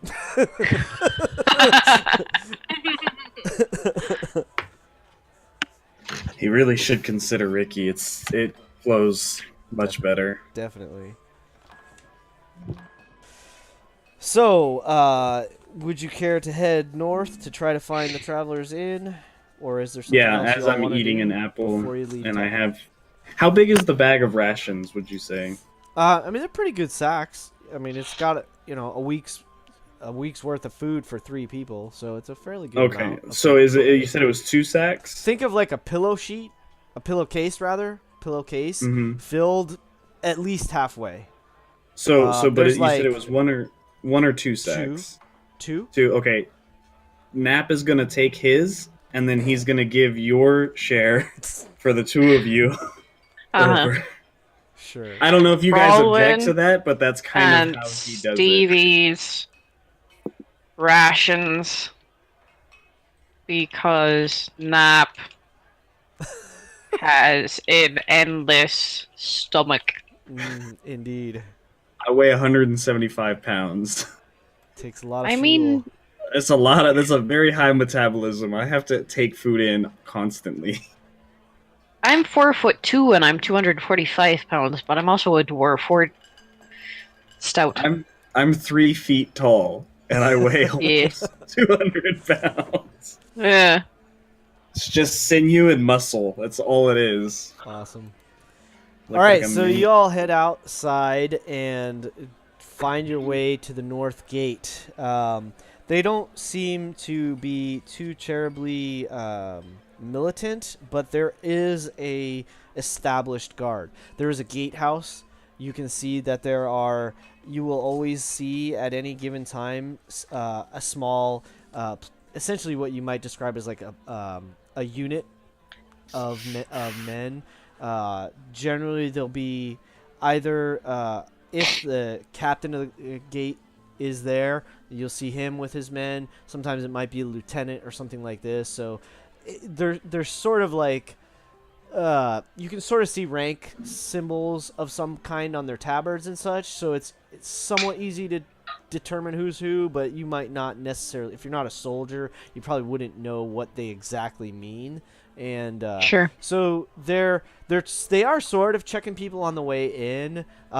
It seems fairly free going out. They don't seem to be quite as intent on the people leaving. So you pass through the gate relatively easily, and fruits and vegetables. there is a pretty good walk to get to the Travelers Inn. This is essentially, you can tell, the last inn before you either head north out of the city, or when you're coming in the road, it's the inn you'll catch before getting into like the city proper. So when you get there, you open to a fairly warm inn. It's quickly established that there is essentially a husband and wife that seem to run this inn. And you will see that the husband seems to be behind the counter. He's got a sort of a stained smock on that, you can, like, sort of like a chef's apron or something along those lines. And there is a woman who is busying herself about the tables. It's getting on to dinner time when you get there, and people are essentially sitting and having their meals. When you open the door, the woman looks up and she says, come in, come in. Would you like to get a seat? And she points to an empty table. No, thank you. We're trying to meet a cart driver, Grim Bluetooth. Do you know him? A gentleman off to the side, sitting with about 3 other guys, 2 men and a lady, actually, all look pretty hardy, and he looks up and he'd say, "Aye, that'd be me. I'm Grim. And he said it was a dwarf? You must be the ones looking for a lift." He's not a dwarf, he's a human. Oh, okay. I was under the impression that we didn't have to come here looking for a lift, that one was already provided for us. Is that the case? He says, "Indeed. Your fare's been paid. At least as far as I'm going to the north. At least as far as the turn in the road to the north.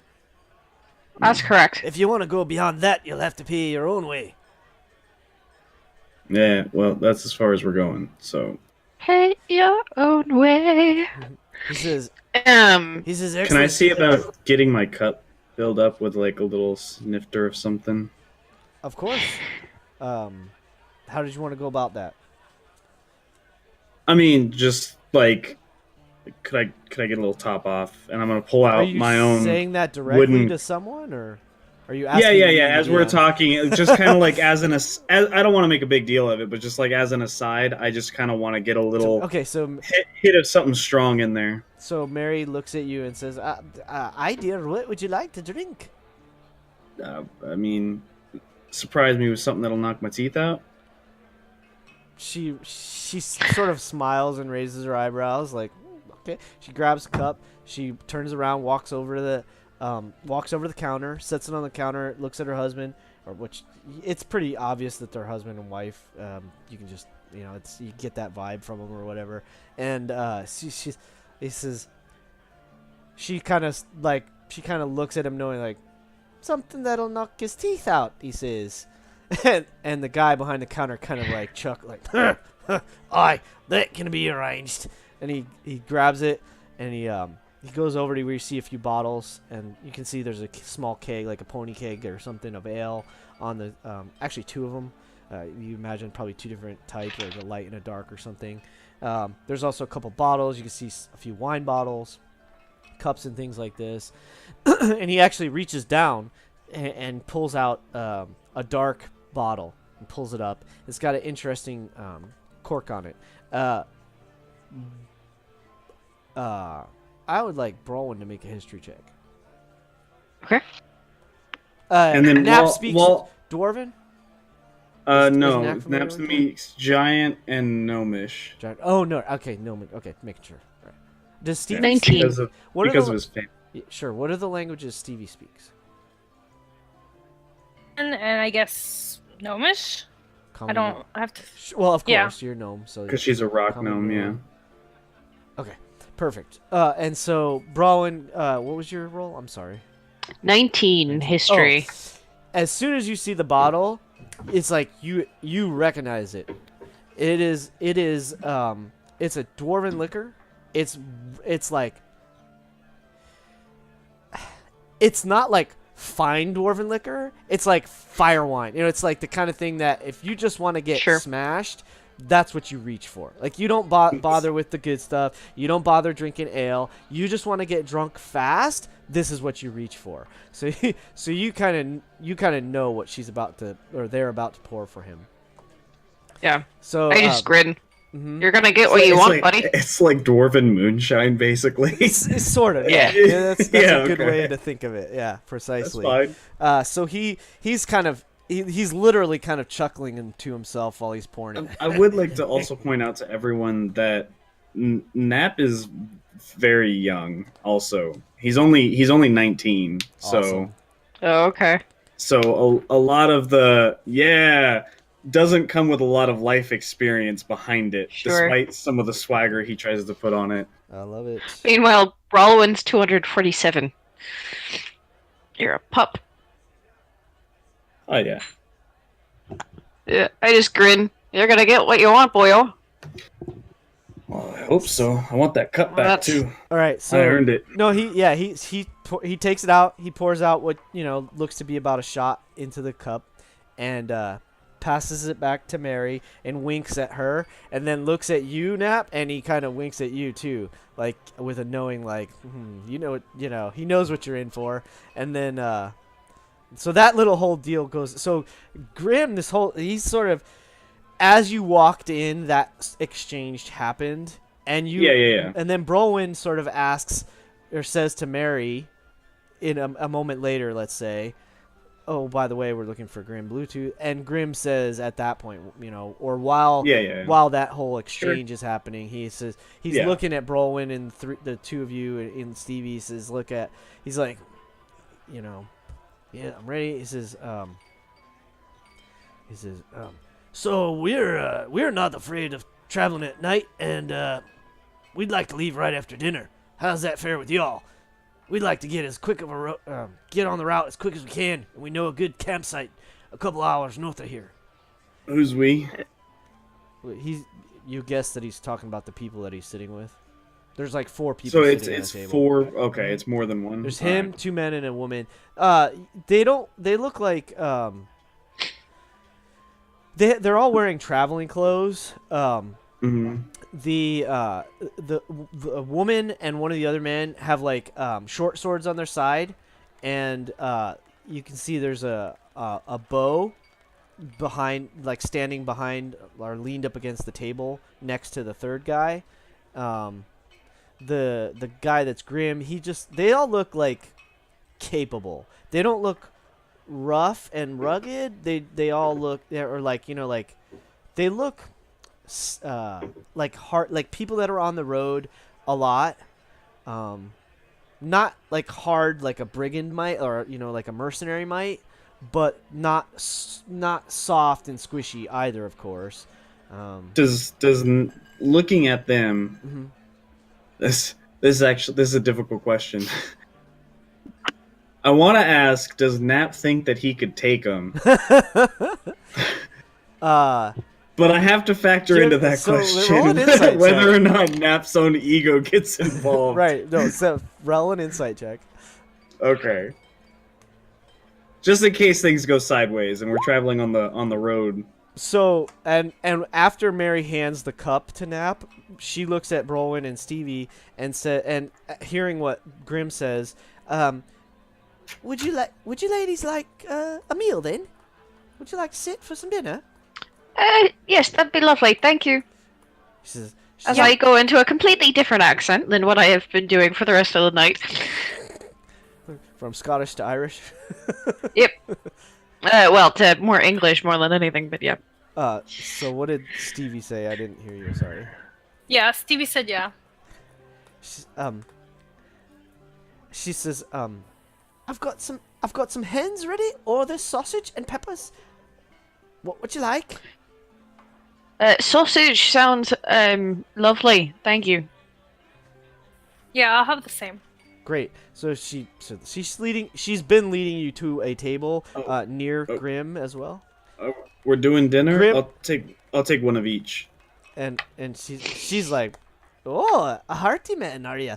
And she's kind of like being a little cheeky with you, a little flirty, but I'm not like innocently flirty. Obviously, she's not trying to pick you up or anything. It's you get the sense that she's just being friendly, and you definitely, whether or not you can take them, you are confident as hell that you can take all 4 of them.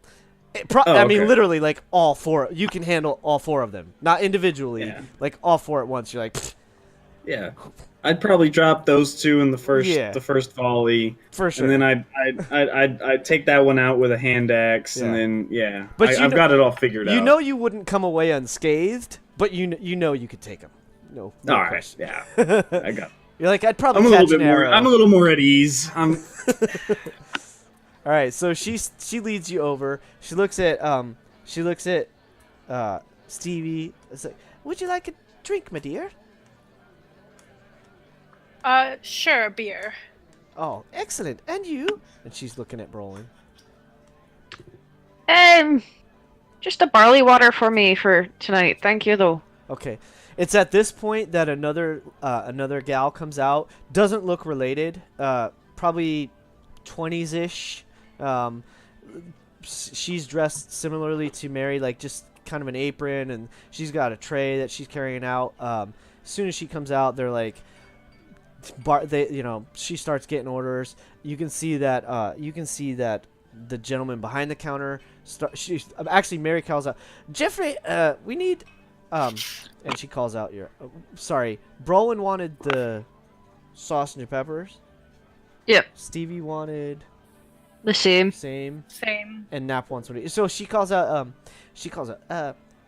Jeffrey, 3 sausage and peppers and one of the hens, please. And then she turns to the other and she says, Greta, would you get 2 beer? Brolin wanted a beer too, right? Water. Water. Barley water. I'm sorry. Yep. Apologies.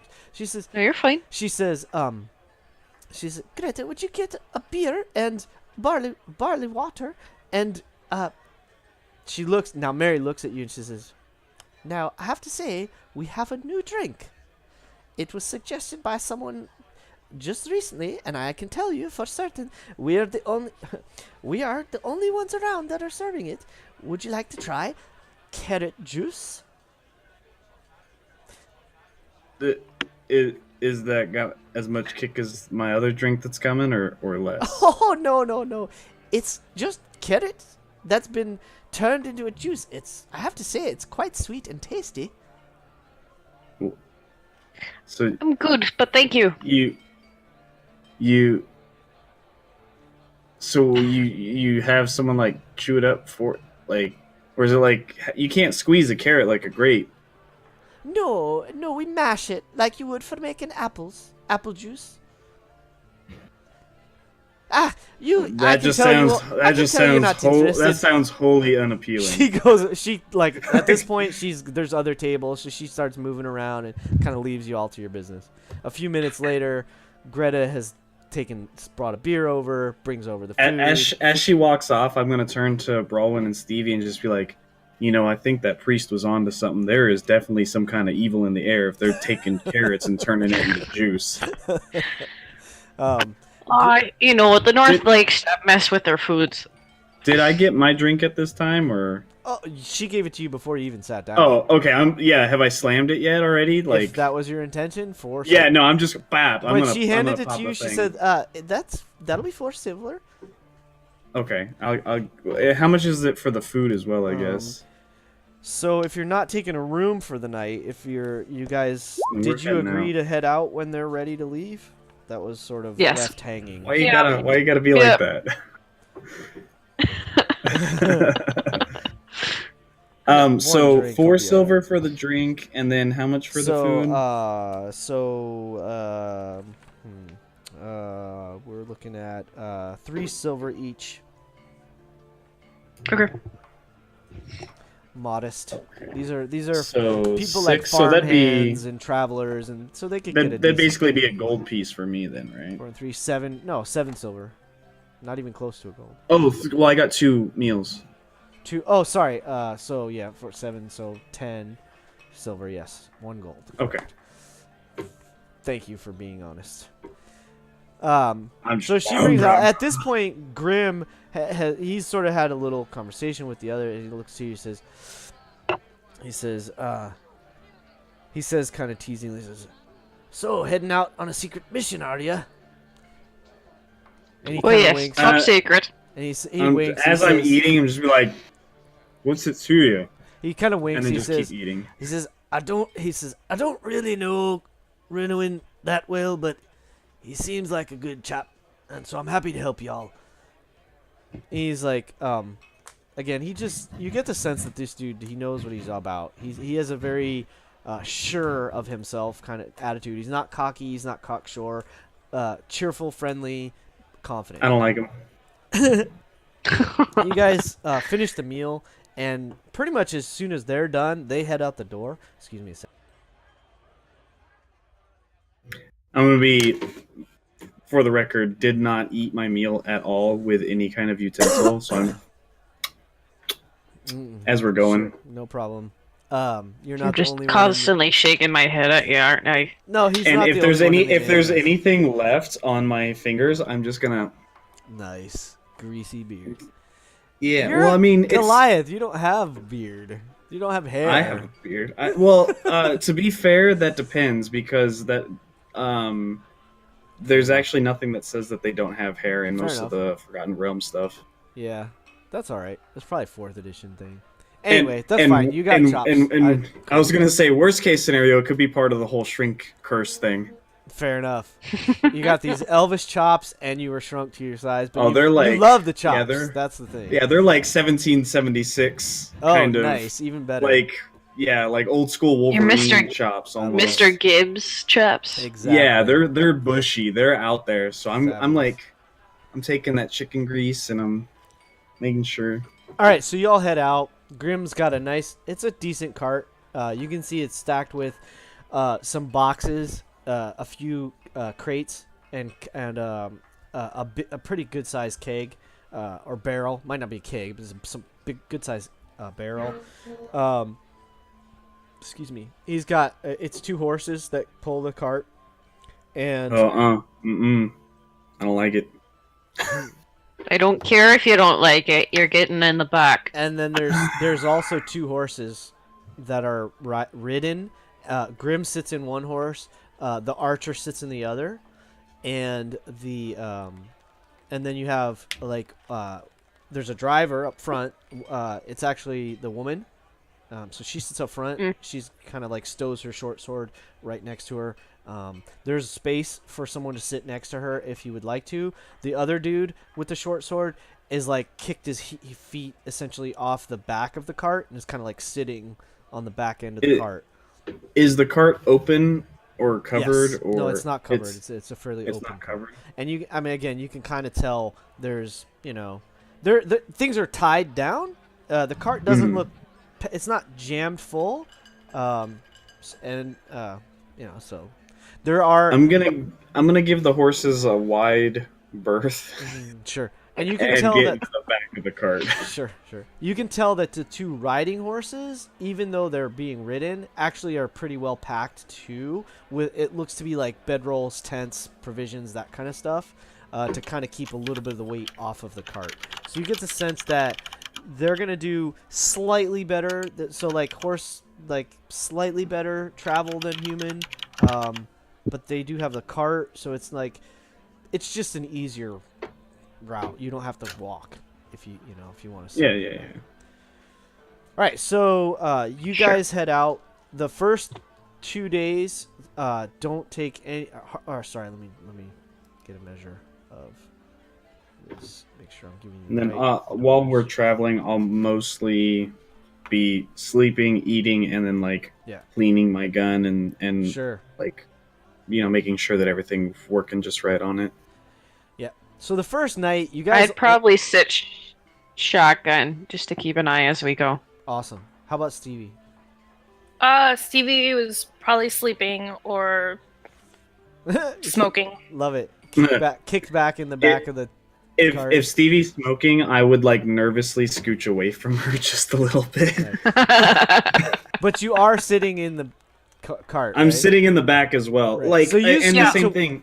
So you got the So, guard or yeah. whatever he is sitting in the middle. Stevie gets up on one side more or less and goes to sit down next to Nap, and then Nap scoots to the opposite side. So now you're like, Only if she lights up. yeah, well, when she does, Yeah. When Yeah. And the same thing, like if we were at the bar or at the inn and there was like a candle on the table, yeah, I would kind of like in the middle of conversation just like have like I love it. and put it out. Yeah, Fabulous. just randomly. Fantastic. There have been accidents. Oh, I'm okay, sure. things have happened. I know those burn marks didn't come from others. Yeah, They came from exactly. yourself, right?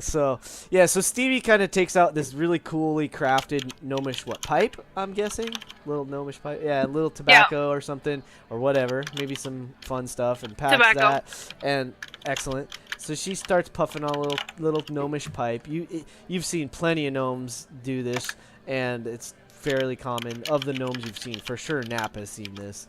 Brawwin's probably familiar with it as well. The others seem to tolerate it. They don't really say much. They're a quiet bunch.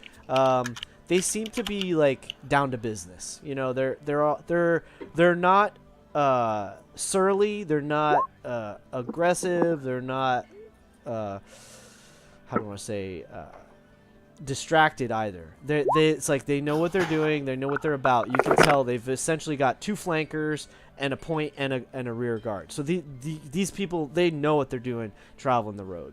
And so they they travel you up the road. The first night you basically travel only 4 or 5 miles from the inn, and they get you to a point where the city is starting to fade behind you, and you haven't quite gotten into the little bit of farmland there is to the north. Now to the north, the plains, you can tell it's more like wheat and grass and stuff, like wheats and barleys and that kind of thing.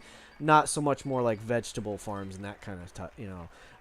On the first night, could I also take a little bit of time to try and make some more ammunition rounds? Yeah. So you set camp. They set up a camp for you guys, and they actually find a place where there's other travelers that have essentially set camp, and it's more of this communal kind of deal where your cart is off sort of by itself, and there's other people that have kind of set themselves off, but you can tell lots of people stop here, traveling in and out of town. There's some rumors that get passed around. It has a sense of there's a little bit of tension, but it still feels somewhat safe because you're still sort of within, you would probably see guards from the city traveling the road still at this point, even though you're 5 miles out of the city. So you sit down and away from the fire and start. I'm gonna say you're not able to do it because it's late enough in the day that you don't have enough light. But as soon as the sun rises, they're not gonna head out right at sunrise. It'll probably be an hour-ish or so after sunrise. So you'll probably have some time in the morning. And there's enough of people around. You probably don't necessarily need a specific watch unless you guys want to. I mean, I'll stay up while I'm working on my ammo for a bit and keep watch, but that's about it. So you can only do a little bit at night without having proper light, but in the morning you kind of come right back to it. And so go ahead and give me a. Well, you don't have tinkering. What did you do? I have tools? gunsmithing. So go ahead and make that check. We'll see how successful you are. Oh. 17. Hey. All right. So roll a d6. D6. Yeah. All right.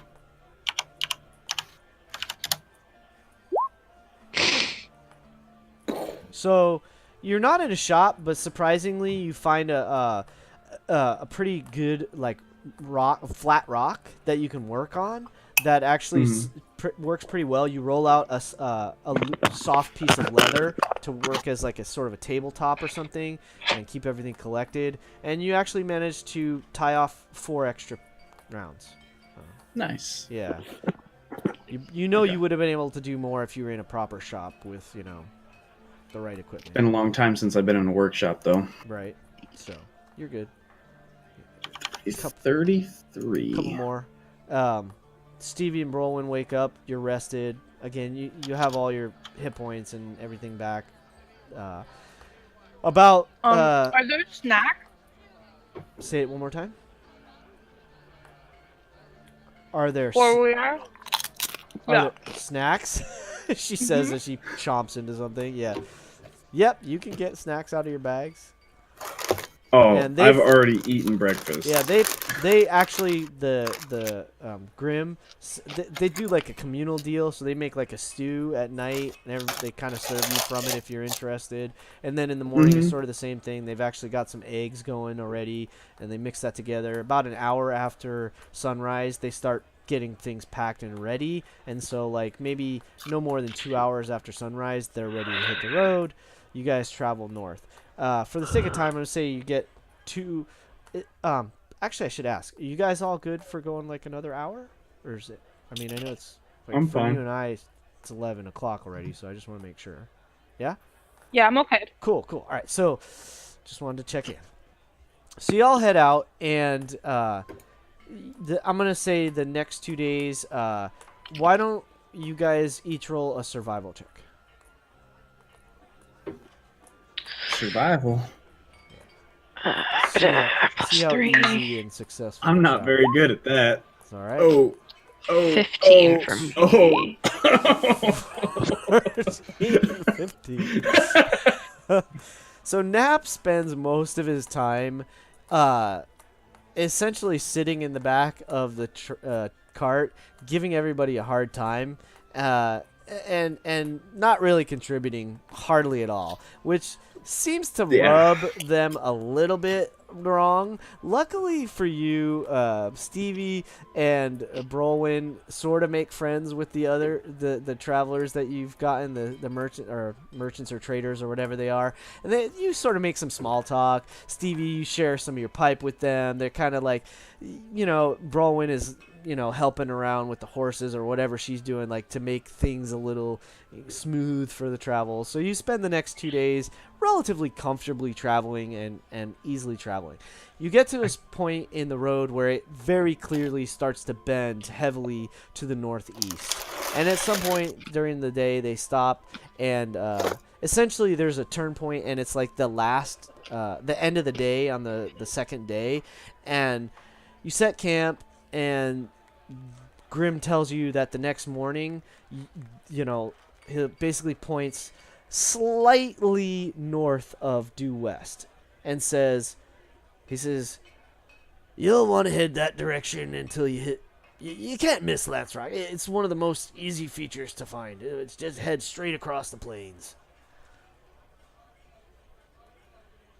And then the next Great. so Thank you. y'all sleep the night. Again, on this part of the road, it seems fairly easy. Every roll a perception check. Oh, I'm not very good at those either. It's all good. Oh, no. Another 15 Uh-oh. for Stevie. And Hey. 18 for Nap. Hey, that was a good roll. A total What of do your 6, but a Goliath natural eyes see? 1. Rolling. What do your Awesome. Goliath eyes see, Nap? So, Nap sees, so it's actually not what he sees, but what he hears. You hear some birds that night that essentially you fairly easily recognize as vultures. You're kind of surprised to hear them because, vultures this sound of the vulture sounds like what you would have heard back in the mountains growing up, and being out on the plains, it catches you a little off guard. You're like, they're not crows, they're not ravens, they're vultures. Hey, isn't that interesting? It just strikes you as curious. Stevie, you happen to notice that there's lots of herds of animals when you're kind of out on your watch, you hear animals that are just grazing. You actually catch a cowbell, which you're like, that's strange. It's a little far out, but you imagine that We some need of the more. sort of ranchers and this kind of thing maybe bring their creatures out this far. Perhaps you're not sure, but that's what you gather. Nothing is threatening. It's just these kind of interesting things that you note through the evening and through the next morning. When you wake up, same thing. This is the third day that you've been with them. They cheerily provide a simple breakfast and basically wish you well after breakfast, and you see them riding off to the north and the east. And they have pointed you off towards the west. I'm assuming you're going to head out at a standard pace. I'm guessing you all don't want to run across the plains. Not really. Correct. Right. So traveling along the plains, this is the weather has been fairly comfortable and calm the last few days. One thing that you notice on this third day is that the winds start picking up. It's strangely there's a strangely strong wind that's cutting across the plains, and it kind of catches your attention. You guys spend the better part of the day without any issue. In fact, it's a fairly boring day of travel. You see, occasional animals, but nothing out of the ordinary. You don't see anyone, any other souls except yourselves, really, for miles and miles. And you have a pretty good view at this point in every direction.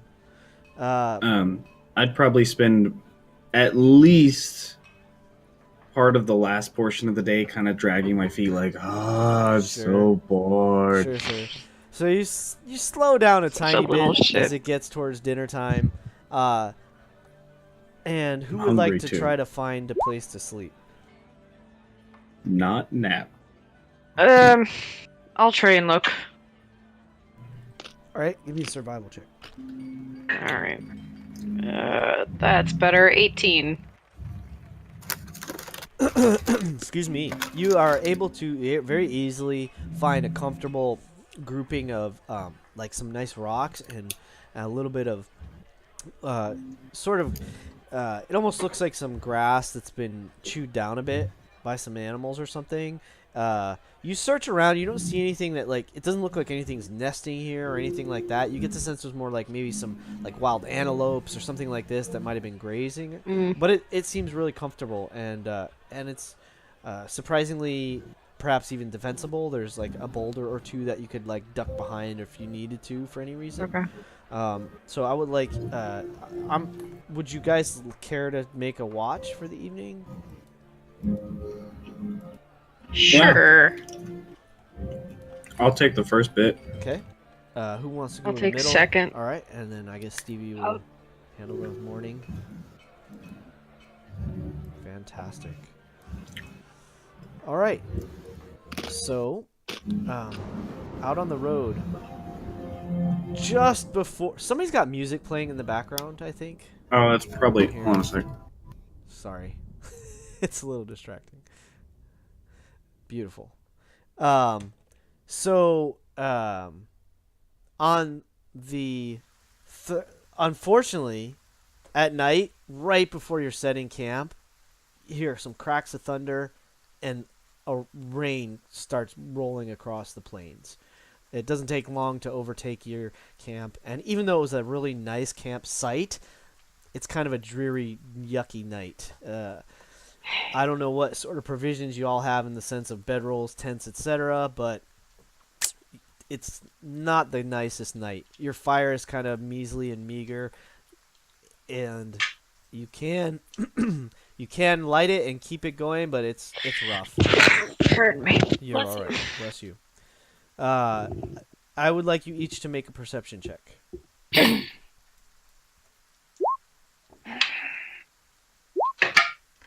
Natural 20. Nice. Yay! Go from a 1 to a 20. And now Natural 19. Hey, look. 7. It's 1 in 20 D&D. That's right. Mhm. So, you are able to somehow manage to, even though it's raining when you start your watch, uh, it's it passes before the end of your watch. So you spend about a good 3 hours taking watch, and it passes while you're out there, and now you just hear sort of this wind in the again. It seems like the wind sort of died down a bit. It seemed to, but maybe not. And maybe it just rose higher, pushed this storm front across, and then once the rain passes, now the wind kind of picks back up. You hear you hear howls off in the distance. It's not anywhere within even a couple miles of you. It sounds like it's miles and miles away. You're really like kind of tuned in after the noise of the rainstorm.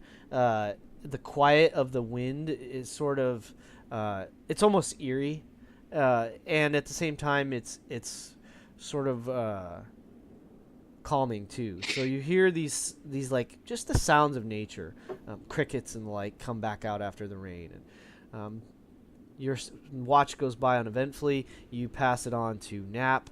Nap, you similarly have. Go ahead.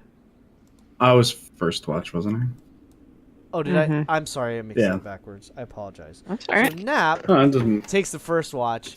That's what happens with Nap's watch. When Brolwyn takes over, the rain has already passed. Things are a little wet and yucky, but Nap restarted the fire, so now it's a little bit more comfortable. And you have an also uneventful watch. One thing that you do catch is you think you hear horses off in the distance. It's hard to tell. This is Brolwyn on her watch. I know, but I shudder anyways. Right on. In his sleep, Nap shudders. Yeah. So Brolwyn, you hear what you are pretty certain are horses. Could be cows, could be some other hoofed animal, but just the you might catch a whinny or a snort or something that kind of says, no, that must be horses. You hear them for a little while as they pass, and they're going essentially. They're going from. They're traveling to the north of where you are now, and you hear them traveling from west to east. And after within 20, 30 minutes or so, it quiets down and then passes out of earshot. Stevie, when you have your watch in the morning, your watch is super quiet, and you don't really seem to hear anything. It's the wind. That's all you hear for the majority of your watch. Sun rises, and you wake the others up. Someone prepares breakfast, I would imagine, or you can eat just cold rations, whatever you guys like. And you set out for your second day. I mean, I don't like it, but that is what I'm gonna eat. Mm-hmm. Yeah, I'm gonna eat. I'm gonna eat some of the cheese, probably some of the dried fruit, probably a bit of the jerky that Brolwyn has. Excellent. So you guys head out. The day it sort of goes fairly easily, and I need to find something. Oh, I think I know where I have it. There we go. So let me.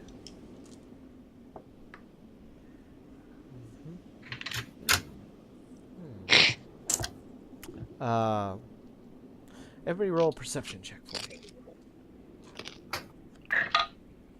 18. Excellent. A 2 and a 9. Okay. Brolwyn, about 2/3 of the way through the day, it's after lunch, something catches you. Some movement catches your eye, and as you look to the south this time, you see something moving, and you're like, what is that? You take a second look, and you see, not too far off, couple 3 miles maybe, you see what appears to be some kind of humanoid. It's larger than a man. You wouldn't probably classify it as like a giant, but it definitely is. It looks big, and when you take your a second look and start to look a little harder at it, it's almost as if there's two creatures. Like you're like, is that two creatures? Is that one creature? Is that down? two? Down! Snuff out that fire! Down! Aren't we traveling right now? We're camped at the moment. Sort of walking. This is like again 2/3 Okay. during the day, 2/3 of the way during the day, and Gotcha. The more you look at it, the more it does in fact appear to be possibly a giant or two. It's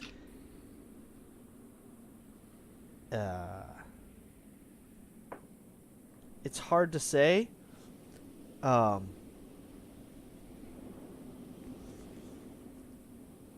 Okay, I hold up a hand signal to stop. Is this behind us or is this to in the front south. of us? She noticed. So it we're to the headed south. west, so it's off to our left. Mhm. Okay. Mhm. And I'll say, let's see how we can do this here.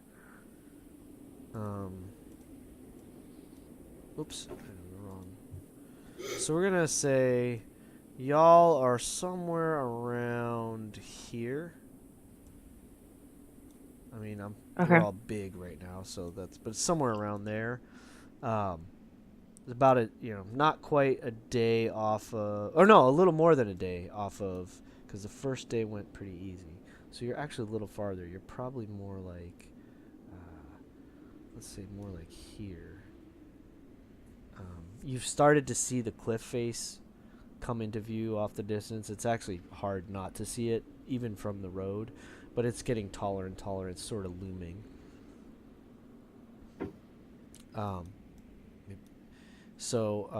Yeah, what did you want to do, Brolin? I'm sorry. I put up a hand signal to stop and get a low signal to get low Okay. as I keep an eye on him. Okay, as you look at it, what is Stevie gonna do? I guess Stevie will just follow what Brawlin says. Okay, and how about Nap? What's the terrain like around us? Plains, low plains. So it's fairly I mean- flat. No, like bushes, shrubbery. Tall There- grass. There are all of those. So there's tall grasses. There's sporadically there are stones and rocks. Are there any tall Um, grasses like near us? Yeah, you could find something if you want to kind of dash behind it or something. No trees or anything though, right? Not so many. Yeah, the trees. There are trees, but they're really spread out. They're not very common. Nothing near you Okay. right now. I'm gonna try and like get into some form of like bushes or something like that and post up, like pull my rifle out or my not Sure. really a rifle, I guess, pull it out and kind of get into a position and just get ready, but try and get some cover and hide as best I could. Yeah, definitely. So let's go with stealth checks. Okay. Trying to be a I'm little not sneaky. I'm not good at that. Stay out of sight. And such. Natural 20. Have to take that disadvantage though. Again? Wow. Yeah, but I You're on have fire. disadvantage, so that's a 5 minus 1. That's a 4. All So right. what you're saying is I beat you. Why is it at disadvantage? Because I have chainmail on. So Why is Stevie's at disadvantage? Same. Same. they're both Mhm. wearing heavy armor. All right. Well, so we have I'm not a wearing 5, heavy an 8, and a armor. 4. Yeah. So, which is interesting. So, Brolin kind of like signals like, "Hey, stop, stop." And you guys you sort of like chink, chink, chink, try to like get down into the cover, so to speak. Can I just like be eating? It's just- Right. Yeah, absolutely. So again, so right now this thing seems to be about 3 miles off. Okay, but it's big. Oh, It's big. And it For looks. normal people or big for gnomes? Give me a perception check for Stevie and Nep Stevie and Nap with Oh, advantage okay. because Brolin pointed it out to you. I mean, so 3 miles off, like. I mean, and it's Like, headed right think at down. us. Think down the street. Down 3 miles isn't that far. It's far, but it's not that far. I mean, but walking 3 miles from like a human would be like a good hour away. Walk 2 Like, or 3 miles. Yeah, walking. yeah, That's true. yeah. So I mean, like that's like like we got 30 minutes. That's what I was thinking. So Very like, true. is it heading towards us with a? I guess what I'm asking is it headed towards us with a purpose, or like is it just happening to cross our paths kind of close? Like if we took off booking and got out of here. Does Stevie? Is- So I had taken Stevie off of. I put her on roll 2. So like your sheet automatically rolls two dice, Wait, and then if you have so advantage or disadvantage, then we'll take that. So you don't need to keep clicking it. And does she have perception advantage? I said with advantage, right? That's right. Mhm. So so 15 and 17. So you guys are both pretty certain. You're not super familiar with them maybe, but it definitely looks bigger than a man. Like you say it might be a giant. And actually what happens is when you kind of stop and you're looking at it clearly, as soon as it turns towards you and looks at you, you see that it is in fact one creature, but it's got 2 heads. Would Nap have any sort of? Nap knows what it is. Okay. There's no question. Okay. At Bowen least has and heard of Stevie one. if you haven't encountered it, for sure you know what it is. Okay. Because he's fairly young still, so But you grew up in the mountains. yeah. And I'm sure in your Okay, so culture there were knowing what it is, stories or whatever. and knowing, as you said, that it's looking in our direction, Mm-hmm. what would be a course of action that As Nap you're might? looking at it, it's starting to move towards you. Yeah. So I guess what I'm asking is Nap like, oh hey, I could probably talk to this guy, or is it more like, uh-oh, is kind of the Give me a insight check. I'm proficient in those. It doesn't matter. So, what you recall? I mean, okay, so,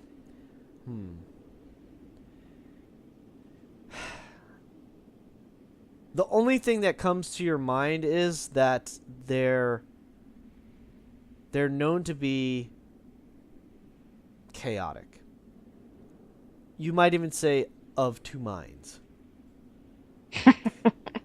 So you don't know. It's potential. It's possible you could talk to it. It's also possible it just wants to eat you. You don't really know. Okay. All right. I mean, I would probably just like kind of mutter to the other two, like, be on guard. This could go one of 2 ways. Mm-hmm. And nod. then wait, since it's already headed this direction. Mm-hmm. I mean, unless someone else wants to As you suggest something else. Sure. What do you all think? I was for hunkering down and trying to wait it Okay. out. All right, let's hunker down, but it's headed this way now. So has that Right. has that plan changed or? As you I stand don't there see and what look we at- gain from trying to run. Okay, We could try to talk to it. I'll try and talk to it. I'll walk forward in front of the other two. So Just- you're watching it. So you guys stop. You kind of like run towards some grasses, try to get hidden behind some grasses. You think it noticed you before you even ran into the grasses, because it sort of like one head that sort of tracked you or something. It looked like, it's hard to tell from that distance, but it definitely is heading like beeline towards you right now. And actually, it started walking, like it turned towards you, almost like it's trying to make sure of what it saw or something. But then within a few moments, and as you sit there to like, what are we gonna do?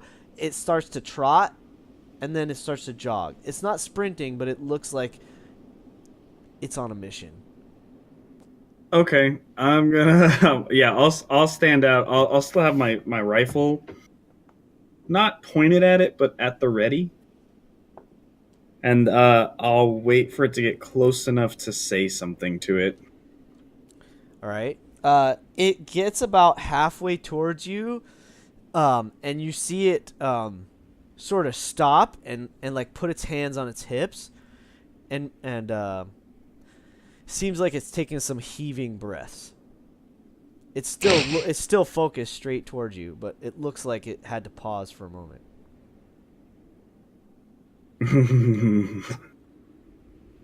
Oh, that's such a bad idea. Someone hasn't been doing its cardio. No, it's just such a bad idea. We're committed though, so let's just see how it goes. I'm gonna. Before you walk out, I'm gonna cast guidance on you. Oh, gee. Uh,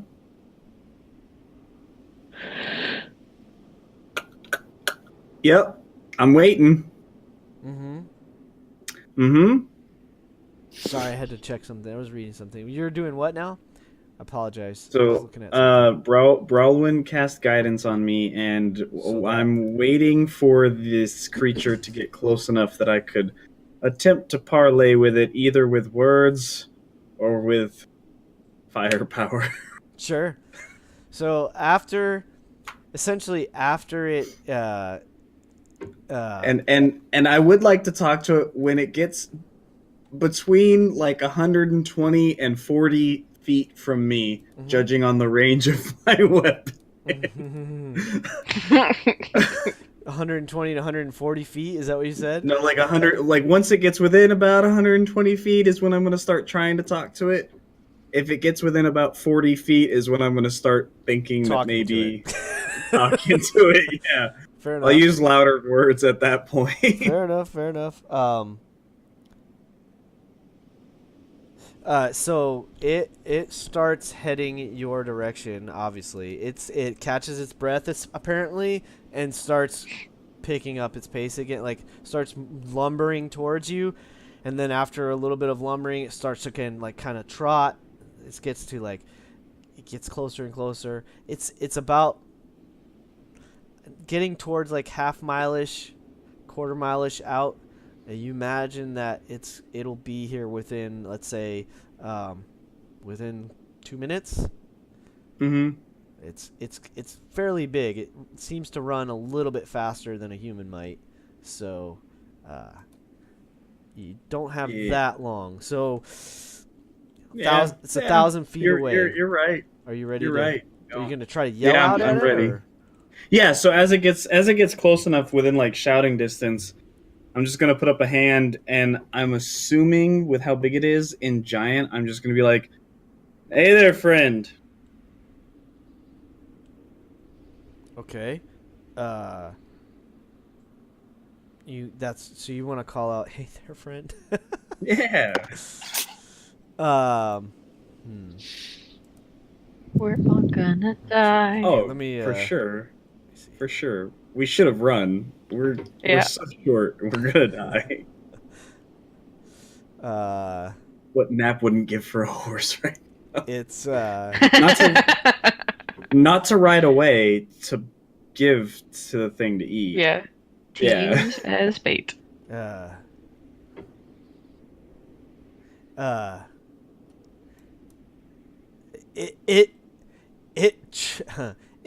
one head chuckles, and the other head chuckles back, and replies.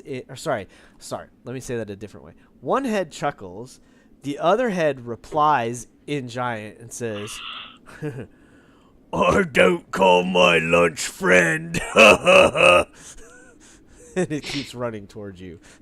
I'll stop. I'll say, really quick, before anything rash is done, can I ask which one of you's in charge?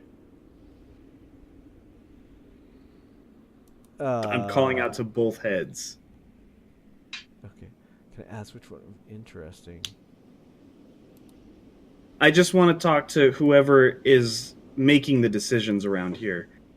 All right. What are you attempting to achieve? Like parlay, right? Oh, I'm attempting to parlay. Best case parlay, worst case get the heads arguing at each other instead of being concerned with us. Okay. Parlay and undermine. That's how I live my life. Okay. All right. So, And what exactly did you say to it again? I said, before we do anything rash, I would just like to know which one of you's in charge. Which one of you's in charge? All right.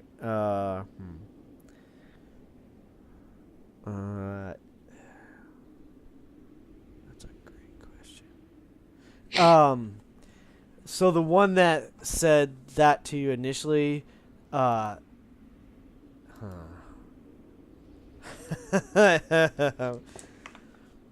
Sorry. Oh God. This is just how my mind works. One of them immediately replies, he's just, "I am." Was that the other one? Oh, okay, go ahead. The other one looks at it, like looks to the side while it's still running, which is kind of bizarre. Like looks into itself essentially. The one that said "I am" is still like focused straight on you, and it says, "No, you're not, but I'm damn hungry." So there's some confusion about who's in charge. No, you're not, but you're lucky I'm hungry. I mean, that's what I meant to say. Okay, but you never answered my question. Which one of you's in charge? Because, I mean, there are some decisions that have to be made because you're going after small snacks when there's a much, much bigger lunch to be had. And they're like 300 feet away from you. Yeah. They don't respond to that. I don't know what else you want to say to them. Well, I mean, if they're not listening anymore, does Matt think he could take them?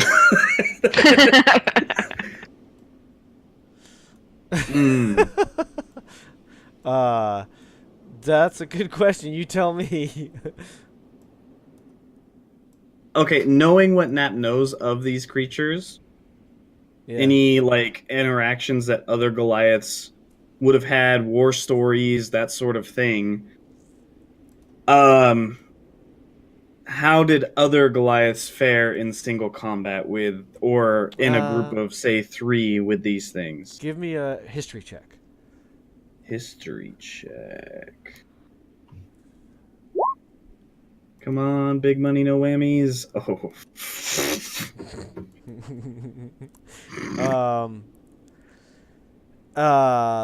Let's see.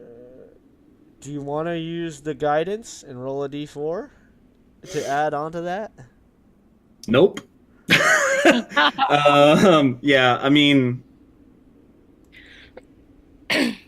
no, I'm gonna hang on to guidance. So what you remember is that only the great, well, I wouldn't say the greatest. So great warriors can face them one-on-one, Tribes, we're not afraid of them. Hunting parties,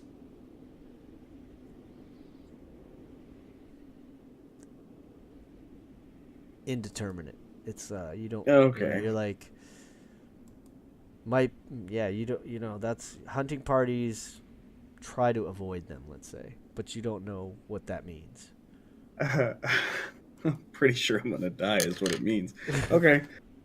I'm just gonna hold up my gun and just yell, "This is my boomstick," and then get ready to shoot it when it gets close enough. All right. As soon as he says that, I'm prepping Sacred Flame for when it's in 60 feet of us. All right, so let's since it's apparently on, as we say, let's go ahead. I mean, if it's not listening anymore, if it's just ignoring any kind of parlay, there's not much else. Well, we I could mean, do. it sort of was, but like, I mean, you said like you. I said like there's a bigger meal to be had essentially. Yeah. Instead of just like popcorn. Probably, I guess so. Like, it probably would have replied, like, I don't know. You look pretty tasty to me. That's why I said, is there anything else you want to say? That's. No, I mean, like, if it wasn't going to respond too much to like the larger meal to be had, then Nap's kind of just gonna dig his heels in. That's just his personality. Sure. Anyone else could step in at any time, and I won't have to kill us all. I don't know what to say though.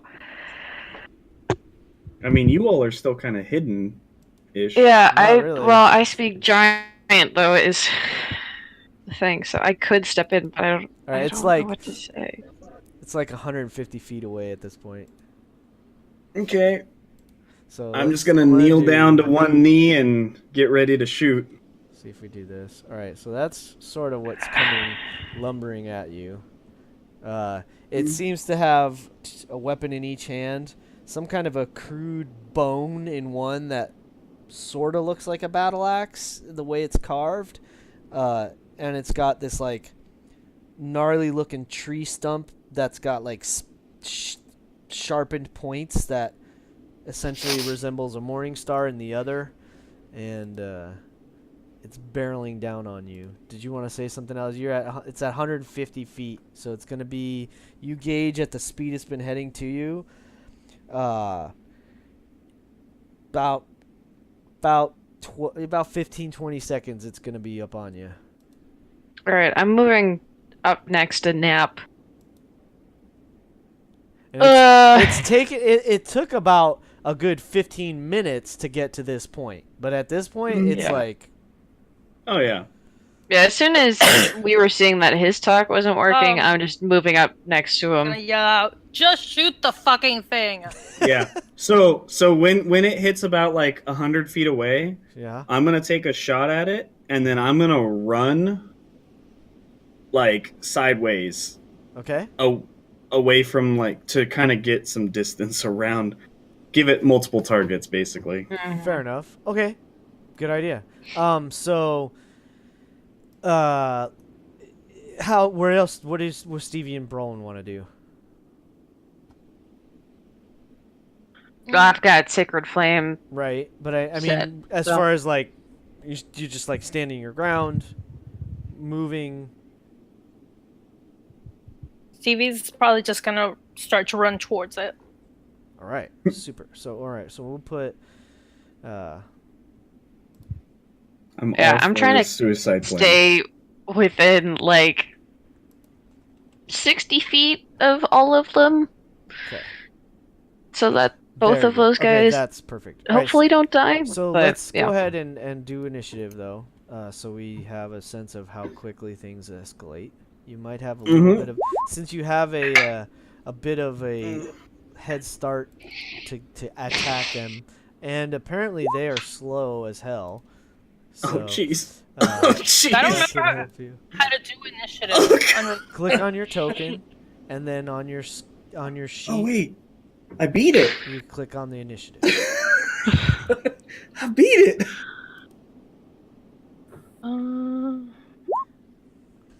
Whoop. Hey. Hey. Oh, I gotta take. It rolled the same thing I rolled in life. That's amazing. Oh, what 1 was- minus 1 is 0. That's exactly. Oh, that's crazy. So your actual die and the digital die were the same. Yeah, they both fucked me. Wild. All right, so They were not gentle. So for Stevie, you click on your token, and then open your character sheet, and click on the initiative. Unless you're, here. Let me help you. If this is, I don't know if you're on the. There we go. That should help.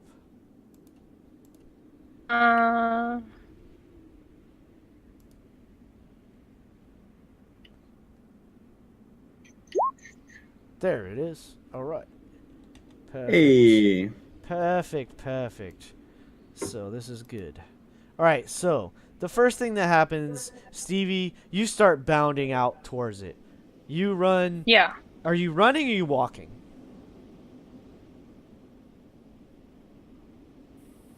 Feet can take me. I'm sorry. All I heard was feet can take me.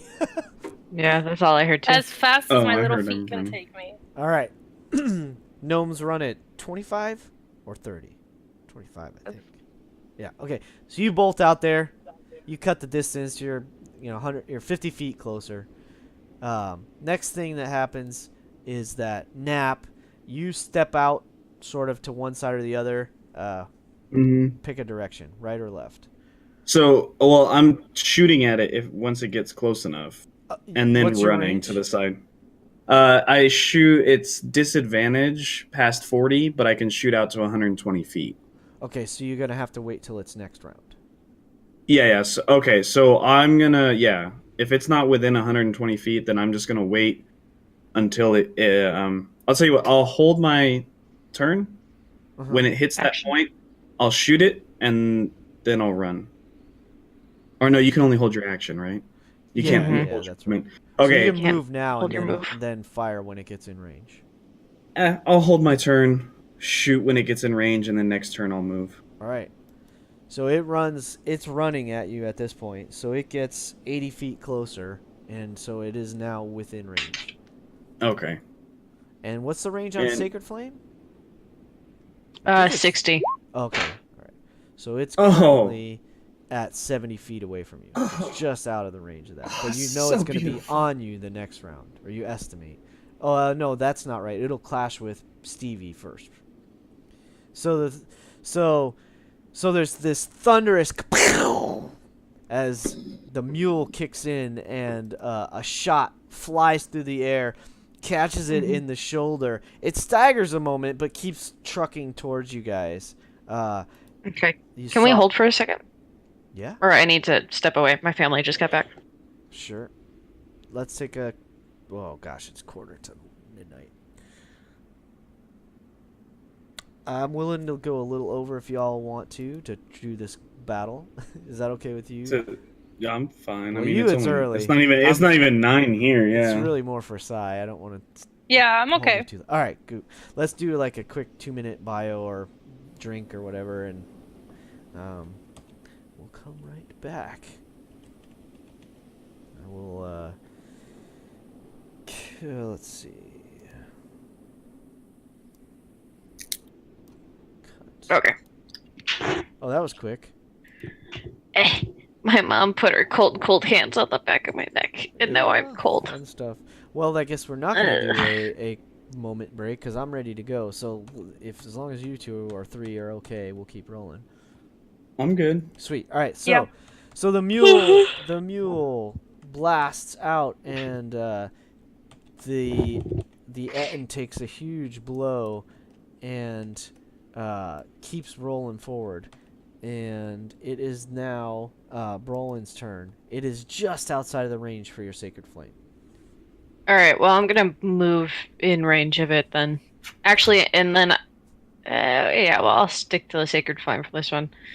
Okay. So it needs to make a Dex save throw of 13, or take 7 radiant damage. Awesome. All right, so it's moving forward, and it fails. Ooh. Do you want to describe the sacred flame, how it looks as you cast it? It looks like a flame that's sacred. It's all shiny white and stuff as it speeds towards the Etten. Awesome. So Yeah. so this glow kind of emanates from you as you cast it out. It's almost like a homing beacon seeps in, and then at the last moment it almost arcs up a little bit, and then it's as if it rains down on top of the creature. This white flame. It's almost like ghostly looking, but it's white in the brilliant sense of white, like it's shining. Engulfs it. It kind of grunts and keeps moving forward.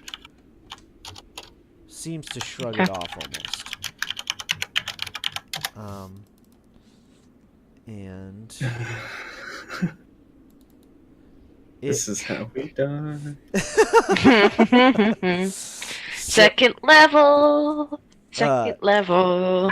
Right. At All right. least we So have a cleric. Stevie, it's back to you. It is about. Let's see. You moved forward 50 feet. It moved towards you 70 feet. It is about 20 feet in front of you. 30 feet in front of you. Hit it. I will say you could. Let's see. It was 150. You did 50. That's 100. It moved 80. It is 20 feet in front of you. Okay, so I can go up to it and hit it with If you would my like sword. to, you can get into melee range. I will try to hit it with my sword. Alrighty. Bring it.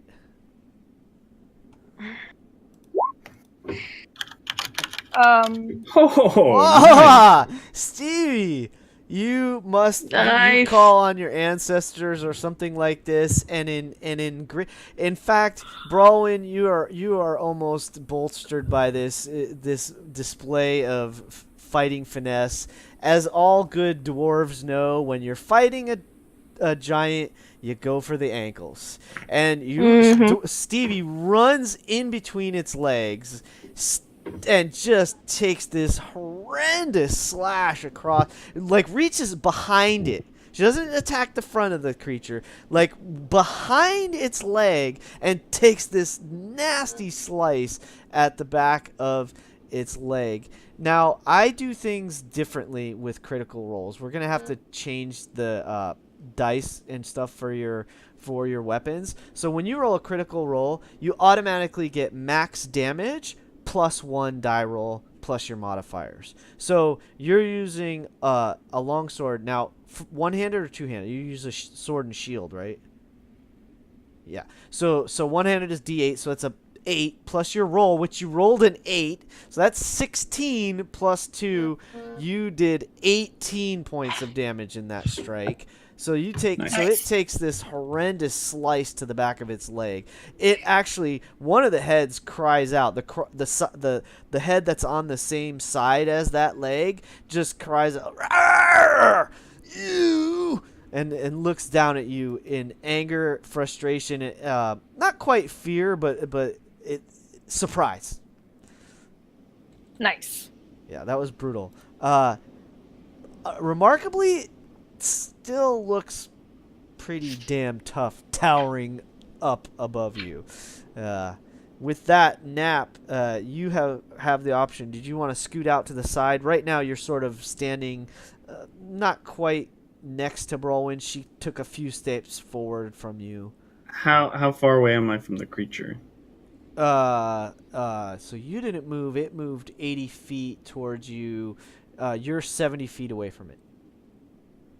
Oh, perfect. I'm gonna run my full movement towards it, Okay. just to get within my 40-foot range. Sure. So I'll probably be standing close to Brawlwyn at that point, I think, or Yeah. maybe a little bit past her. Yeah, for sure. Him? Her. Her? Brawlwyn? Her. Okay. Her. Okay. And I'm gonna fire another shot. Yeah, for sure. So you step a little off to the side, Shot. so you Mhm. kind of just a hair past Brawlin, and take your shot. Sadly, that one. So when Stevie slices the ankle, it instinctively sort of leans down to grab the back of its ankle, and you have this perfect headshot lined up, and just as you pull the trigger, it like shrinks down to grab its ankle, and it goes clean right over its head. I'm gonna take a bonus action to reload, so I'm gonna pop it open, shove 2 more in there, tear them, and as I'm doing that, the whole entire time, I'm just gonna be like, stupid, always aim for the body, never the head.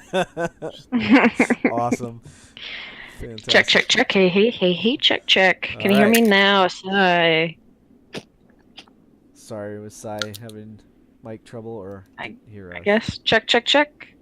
I can't hear Can you hear Morgan. me? Oh. I can hear Morgan. That's strange.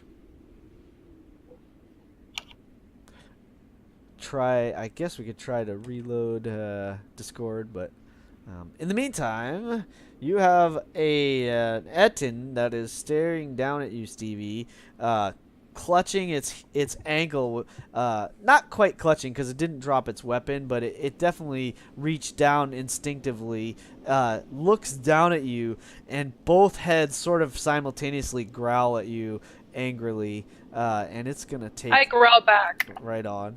It's gonna take 2 swings at you. So first the battle axe. Oh no. So the battle axe just comes right down on your shoulder. I think that puts you down. I'm done. That's it. So it just almost cleaves you in twain. And sadly, it definitely is taking the second shot. So the second shot, okay. So the first one cuts you down so hard and literally like almost pins you to the ground.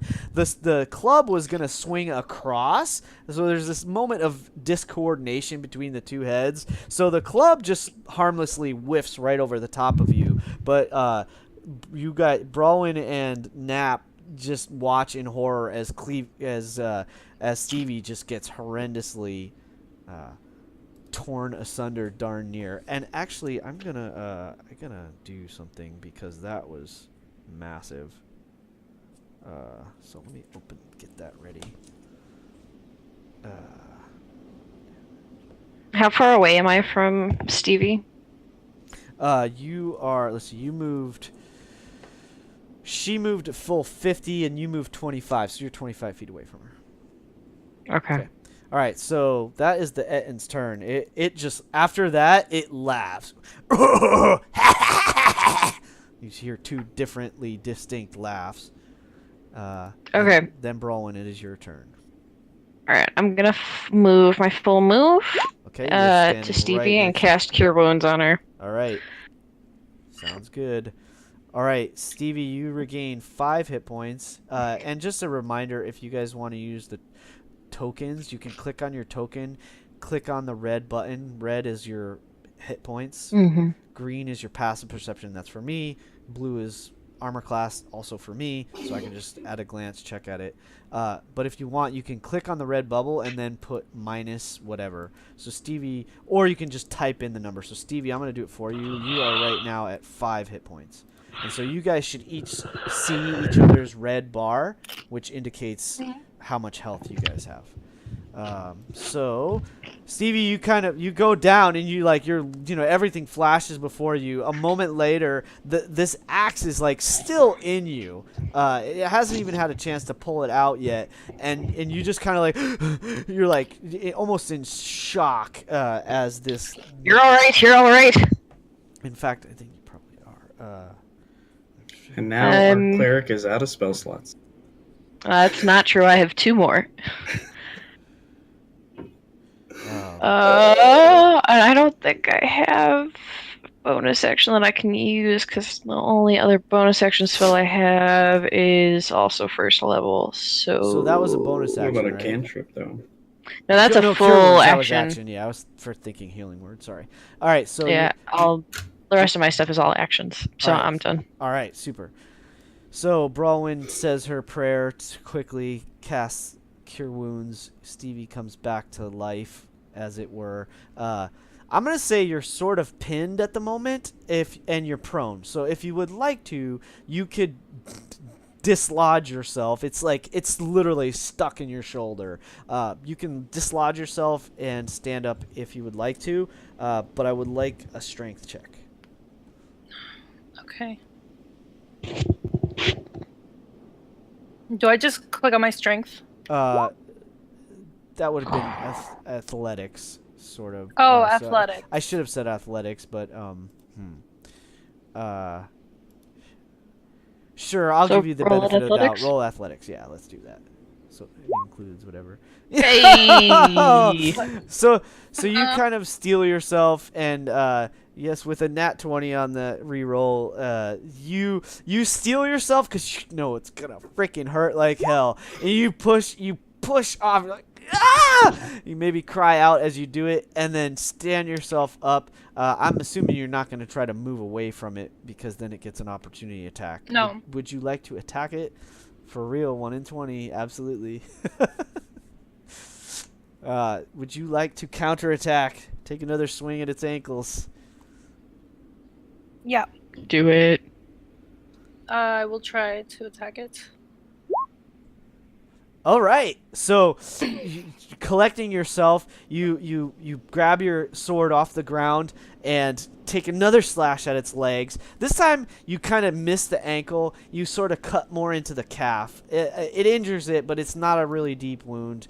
It's at this point, actually, Stevie and Brawwyn, you're close enough that you notice this thing stinks. Whatever, like rags or like, sort of like hides and stuff that it's wearing as like this term, like, I mean, basically got a beautiful view of its junk at this point because it's really just wearing like a hide loincloth, not even wrapped itself like a diaper. It's still, seriously, it just stinks like hell. You imagine it's probably never taken a bath, and whatever hides it had, it barely got cleaned. It's almost like it ripped the skin off something and then tied it to its body. It's got like this rotten, nasty aroma to it. It'll almost make you barf. So Stevie, that do you have a bonus action you want to use? Yes. I have second wind. Go for it. Good idea. How do I do like 1d10? If it's So if set you do /roll 1d10. you can also click on the die button on the left-hand side, and that'll bring up a whole menu, which makes it a little. And you just click on the buttons, and we can set it up in the future so that Here, you're. hold on. 1d10? Yeah. Mm-hmm. It's probably easier just click on the die on the left and then click on the D10. It'll roll for you. And then you add your constitution as well. Or, no, your fighter level. Action surge. Second one. So in the Discord, I laid out the command. It's a good thing I'm not using an action There surge. you go.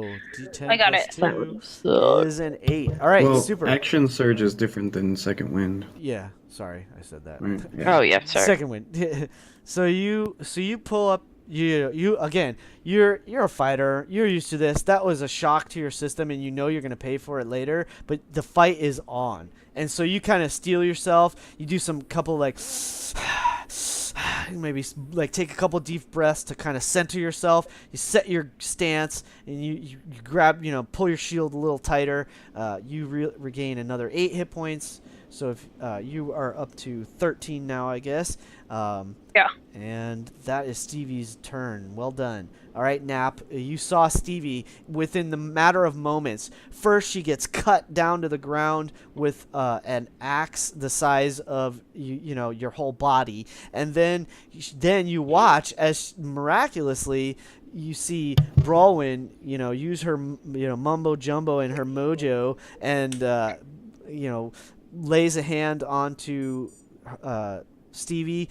The next moment, Stevie pulls herself off this huge axe and stands up and gives it what for. What is Nap gonna do?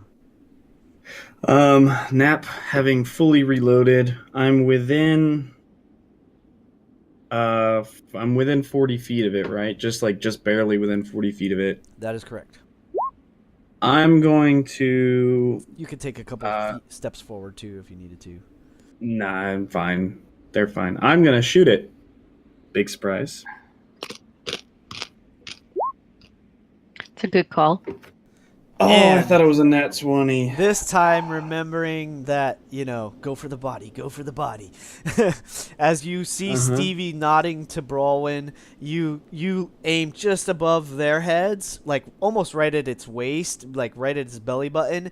Pow! You take your shot, and you nail it right in the gut. It goes, and the other head, and you hit it solidly in the stomach.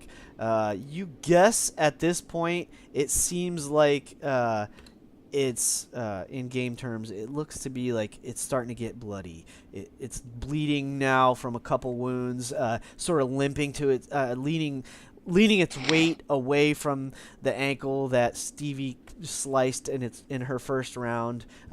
It's starting to breathe a little heavier. Bonus action or movement? I'm going to spend an action surge. Nice. And I'm going to shoot it again. Fantastic. Please. Oh no, that doesn't look good. Aww. What is this? What is this? Come on. I know, it's a die roller, man. That's rough. Fortunately, it is big, and it's only wearing hide. So you're like, shit, you think you pulled your shot, but it catches the side of the thing, and you see this ripping gash along its waist. Right, you shot it in the belly button. You're like, I'm gonna get you again. You pull it again, and for some reason you kind of cock to the side when you take your second shot. You're like, damn it, thinking you missed, but as you watch, you see blood, a trail of blood slice out from its side, and it in fact gets damaged from that. And the side of the head that is on, again, this is the opposite side of where the ankle is bit because it leans over a little. You hear it go, Arr! I would have really, really liked either one of those crits or both, but I'm gonna bonus action reload and just stay where I'm at because I feel like I'm in a good spot. Very good. All right, so with that, the Etten is now in pain and really angry, and just it sees two targets in front of it. Let's see. We're gonna let the dice decide. So first attack, odd is gonna be for Stevie, even is for Brolin. It is going to say, "Stay down," and take a swing with the axe again at Stevie. The Morning Star comes swinging right at Brolin. So let's see how it fares. So the battle axe against Stevie, 16. So it takes a swing, and at the last moment, Brolin and Nap are watching in horror, thinking you're going to see a replay of what just occurred. And 16 doesn't hit Stevie's armor, does it? No. Yeah. So at the last moment, you're like, oh, that would no. crush me. And Stevie, again, her feet set perfectly, her focus centered. She lifts her shield at the last moment, and it just goes clang, and it's this like ear-shattering sound, and the axe stops, and that head is staring at you in utter disbelief. At the same moment, the Morning Star swings across, and does a 14 hit Brawlin's armor class? No. I don't think so, right? So 18. at the same moment, the Morning Star swings across, and in the same fashion, Brawlin, you turn your shoulder into it, set your rear foot, and bang! Another clang as your shield. How do you guys have such high AC? Chainmail plus shield. Both of those would have hit me. Both of those would have killed me. Mm-hmm. Yeah. AC. And, That heavy armor, yo. Heavy armor. They'll do it every time. So there's so Nap in this moment probably checking his manhood and equally impressed by these two ladies who like just steal themselves and bam. Manhood has nothing to do with it. Well, I'm just impressed. right, exactly. Just impressed. As a fighter, you are impressed like hell. Like, damn, this is amazing. I'm traveling with the right two people. And I'm glad they're up there and not me. and also shield for the wind, I gotta say. So and now both heads are just so Brolwyn and Nap, you both understand it. And what actually does anyone speak Orc? Nope. Stevie or Brolwyn don't. No. Okay, so Nope. so all right, so one of them is unintelligible. You recognize it as Orcish, but you have no idea what's being said. You can imagine. However, how Brolin and Nap understand the other head. Stevie, you're sort of like, again, you gather it's not happy, but the one that speaks in giant is like, "What, you puny little pieces of goo-goo? I'm gonna crush you!" And it's making all these kind of almost nonsensical words, like infantile kind of curses and so forth. All right, so it is now Brolwyn's turn, bottom of the initiative. What would you like to do? Very bottom. So I'm gonna just click it so it's up, but I'm gonna roll my actual dice for this guy. You sure? Yep. I mean, they both So, still hit because I that- was a 21. Okay, so 21. I'm Oh, sorry, you hit I that meant so for I the- could read it. Is that what you did? Yeah. Which I appreciate. All right, so you rolled a 21 to hit. Mm-hmm. Fantastic. That is a success. All right, and that is 6 plus 6 is 12 plus 3 is 15. It's Plus not as one more, good So as a 15 D20. radiant It's- damage. It's 4d6. Yeah, that was 46. I rolled 3 threes and a 6. Oh, I heard With 6. my actual- 3. I got you. Yeah. So 15 damage, right? And that's Mhm. radiant. All right, and it looks Correct. to be it is severely injured at this point. It's got a hole. You send the guiding bolt like up its chest, and it like catches it right under the chin. It's like now it's got this scar of radiant mystical energy that just burns into it. It's lit Yeah. up almost like a beacon now, and Stevie. I say to it in giant, "You don't hurt my friends." Bad it giant. actually, and you notice both heads now are like looking at you, and all of you wide-eyed, like from one of you to the other, and you see fear in its eyes. I'm sorry, I forgot to ask. Bonus action? I don't have a bonus action to And do, I'm so assuming it's you're not going to good. move away. No. Yeah. All right, Stevie. Back to you at the top. What would you like to do? It is now essentially almost glowing. You sense that you will be able to easily hit this target. I will do that. I will hit it. You get advantage. You must have turned off. Oh, Because I had turned on I must have roll turned 2. it off. So we'll put that back on. Do you want to do it or you want me to do it? And just roll a second time for now. Okay. The first hit would have hit anyway. I just wanted to see if you rolled a 20. For some reason, you keep hitting it, but you're not. You just can't find the right. You like keep hitting like the meaty or the fatty part of its muscles or something. You're not hitting those sweet spots like you should. So it's doing some damage, but it's not doing the right amount of damage. It's more injured, but it doesn't go down yet. Would you like to do anything else? Yeah. Action surge Yes. to try to hit it again. And can you before you do though? Can you turn back on the roll 2? How do I turn it back on? It's on the gear wheel, and then all the way to the right, there's a couple buttons, and the bottom one should say roll 2.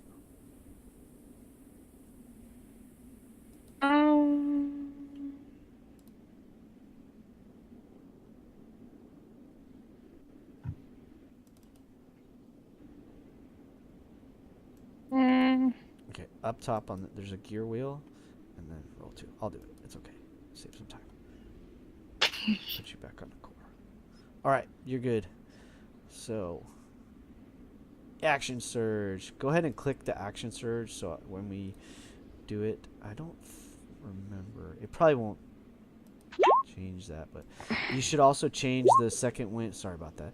You should also change your second wind and action surge when you use them, so it's 0/1. So we have it recorded for the next game. And then I should do that with my spell slots. And then you can yes, please. Oh, nice! So there you go. To finish it out, you bolstered by what Brolwyn just said, and knowing this thing is ready to keel over and die, you just find that you're like, F this or something. You plant your foot on the calf. You jump up, spin around in the air, and slice the back of its knee with your longsword. It you hit that perfect tendon. You just cut the vein and the artery at the same time. Just blood gouts out of the back of its knee, and you bring it down to the ground. It has one last cry from each of its heads as it... Luckily, because of the way you cut it, it topples over and does not crush either of you. It falls to the side on the leg that you just eviscerated. Well, that's not fair. I should have said, "How do you want to do this?" Hopefully, that was a legit. All DMs have their own thing. That's. Mm-hmm. I know. I usually like to ask that and then give it a little bit of flavor, but that's good. That was fun. So well done. You guys just took down a challenge rating 4 monster with just the 3 of you. Yeah. Without a scratch. Yeah, without a scratch. Except... Shame. No. That's a shame. Stevie, I'm gonna. Stevie got a few scratches. So before we do anything, like before we wrap up, I'd like to check the giant to see if he has any spare ammo on him. Because I could use it right now. All that's going through Nap's head right now is, do you have any idea how expensive that was to kill? That's all I'm thinking about. Can you get bullets out of the corpse? Like essentially, like the bullets aren't even really that hard because they're just, I could literally buy ball bearings, but it's the gunpowder that's expensive. Right. Okay. So for me, I know I saw it in here somewhere. Yeah, for 10 bullets in the DMG, it cost me 3 gold pieces. Oof. Yeah. As opposed to, I think, where are the arrows at? Ammunition for 20 arrows, it's 1 gold piece. So it's literally like 6 times as expensive as arrows. Mm-hmm. Which isn't bad. I've got like 30 shots to my name. Mm-hmm. What I need to get is I need to get like a cask of gunpowder, and then I can craft my own bullets. It's no big deal. Yeah. I just need about $1,000 worth of gunpowder. Well, we can work on that. I think I could make my own eventually, but I doubt that I'd have that. I'd probably need to like find a formula or something of it first. All right. So let's see.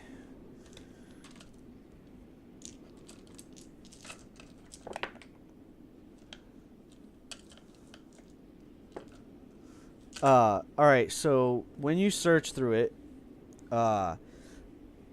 you find a whopping 20 copper pieces. Nice. And are we splitting that? You are welcome to it. Yes. And you find 14 silver pieces. Okay, well we could split that. And Yeah. that is it. I'll give everyone 5 silver, and I'll keep 4. So you both get 5 silver. I give you 1 back. Well, I I will took the take copper. 4 silver. Oh, Now I'm at an even 10 silver pieces, so we're good. Awesome. all right. And that's it. Like, there's no like. He just had those giant clubs So that it we has- probably couldn't yeah, it even has a- carry. Exactly. It has this huge like tree trunk that it sharpened into a morning star, a bone that it, like a bone with like a blade carved into it that functions like a giant battle axe. They're both way too big for you guys. Doesn't have any like trinkets or like jewelry. Not like, and I'm not saying like gold or silver. I'm saying like any kind of decorative things or like little odds and ends. Beads. Yeah, something like that. It has some like strange like stuff sewn into its hair and things like that. That either has just collected there or that it possibly put intentionally. It's hard to tell. It's like gooey almost, the hair, like super greasy and gnarly and matted, and yeah. So there's like some stones and some tree bark and a lot of sand. Never mind. It's got things like there are a few bones that it's carrying. Some of them have been like crudely marked, but Nah. If it doesn't have anything, nothing trophy worthy. nothing. I mean, nothing specifically catches you. Well, give me an investigation check. Let's see. Yeah, I don't want to like take an ear or something grotesque, but investigation. Oh, that's terrible. Like you go to search it, and it like the smell literally overwhelms you, and you start to either dry heave or actually retch. It's just too foul. You're like, you don't see it. Like you see the things I described, but beyond that, you don't want to touch this nasty thing. I hold it down. Yeah, The right. food- The food is so important to me. And with that, the last 2 rolls of the evening, we're gonna finish on that Sums it note. up. A 1 and a 2. You see, as you collect yourselves, you look off to the distance and the soon-to-be setting sun. You see what must be Lance Rock. It is this pyre of stone that just, if you'd almost swear it was an obelisk carved so perfectly. It's as if a chunk of the cliff like split out and is detached from the surface itself of the cliff face. And as you look off into the sunset and see Lance Rock, knowing that that's your destination, knowing that you'll make it there the following morning, or the following day I should say, you sort of collect yourselves, wander off a good handful, maybe a few miles even from this foul beast, and you set camp. That's where we will call it for this evening. Thank you Nice. all. Apologies for the technical difficulties. Thanks for staying there with us, and until next time, I hope to see you all at a table someday, and in the meantime, hey, enjoy the ones like we have tonight, but keep rolling 20s.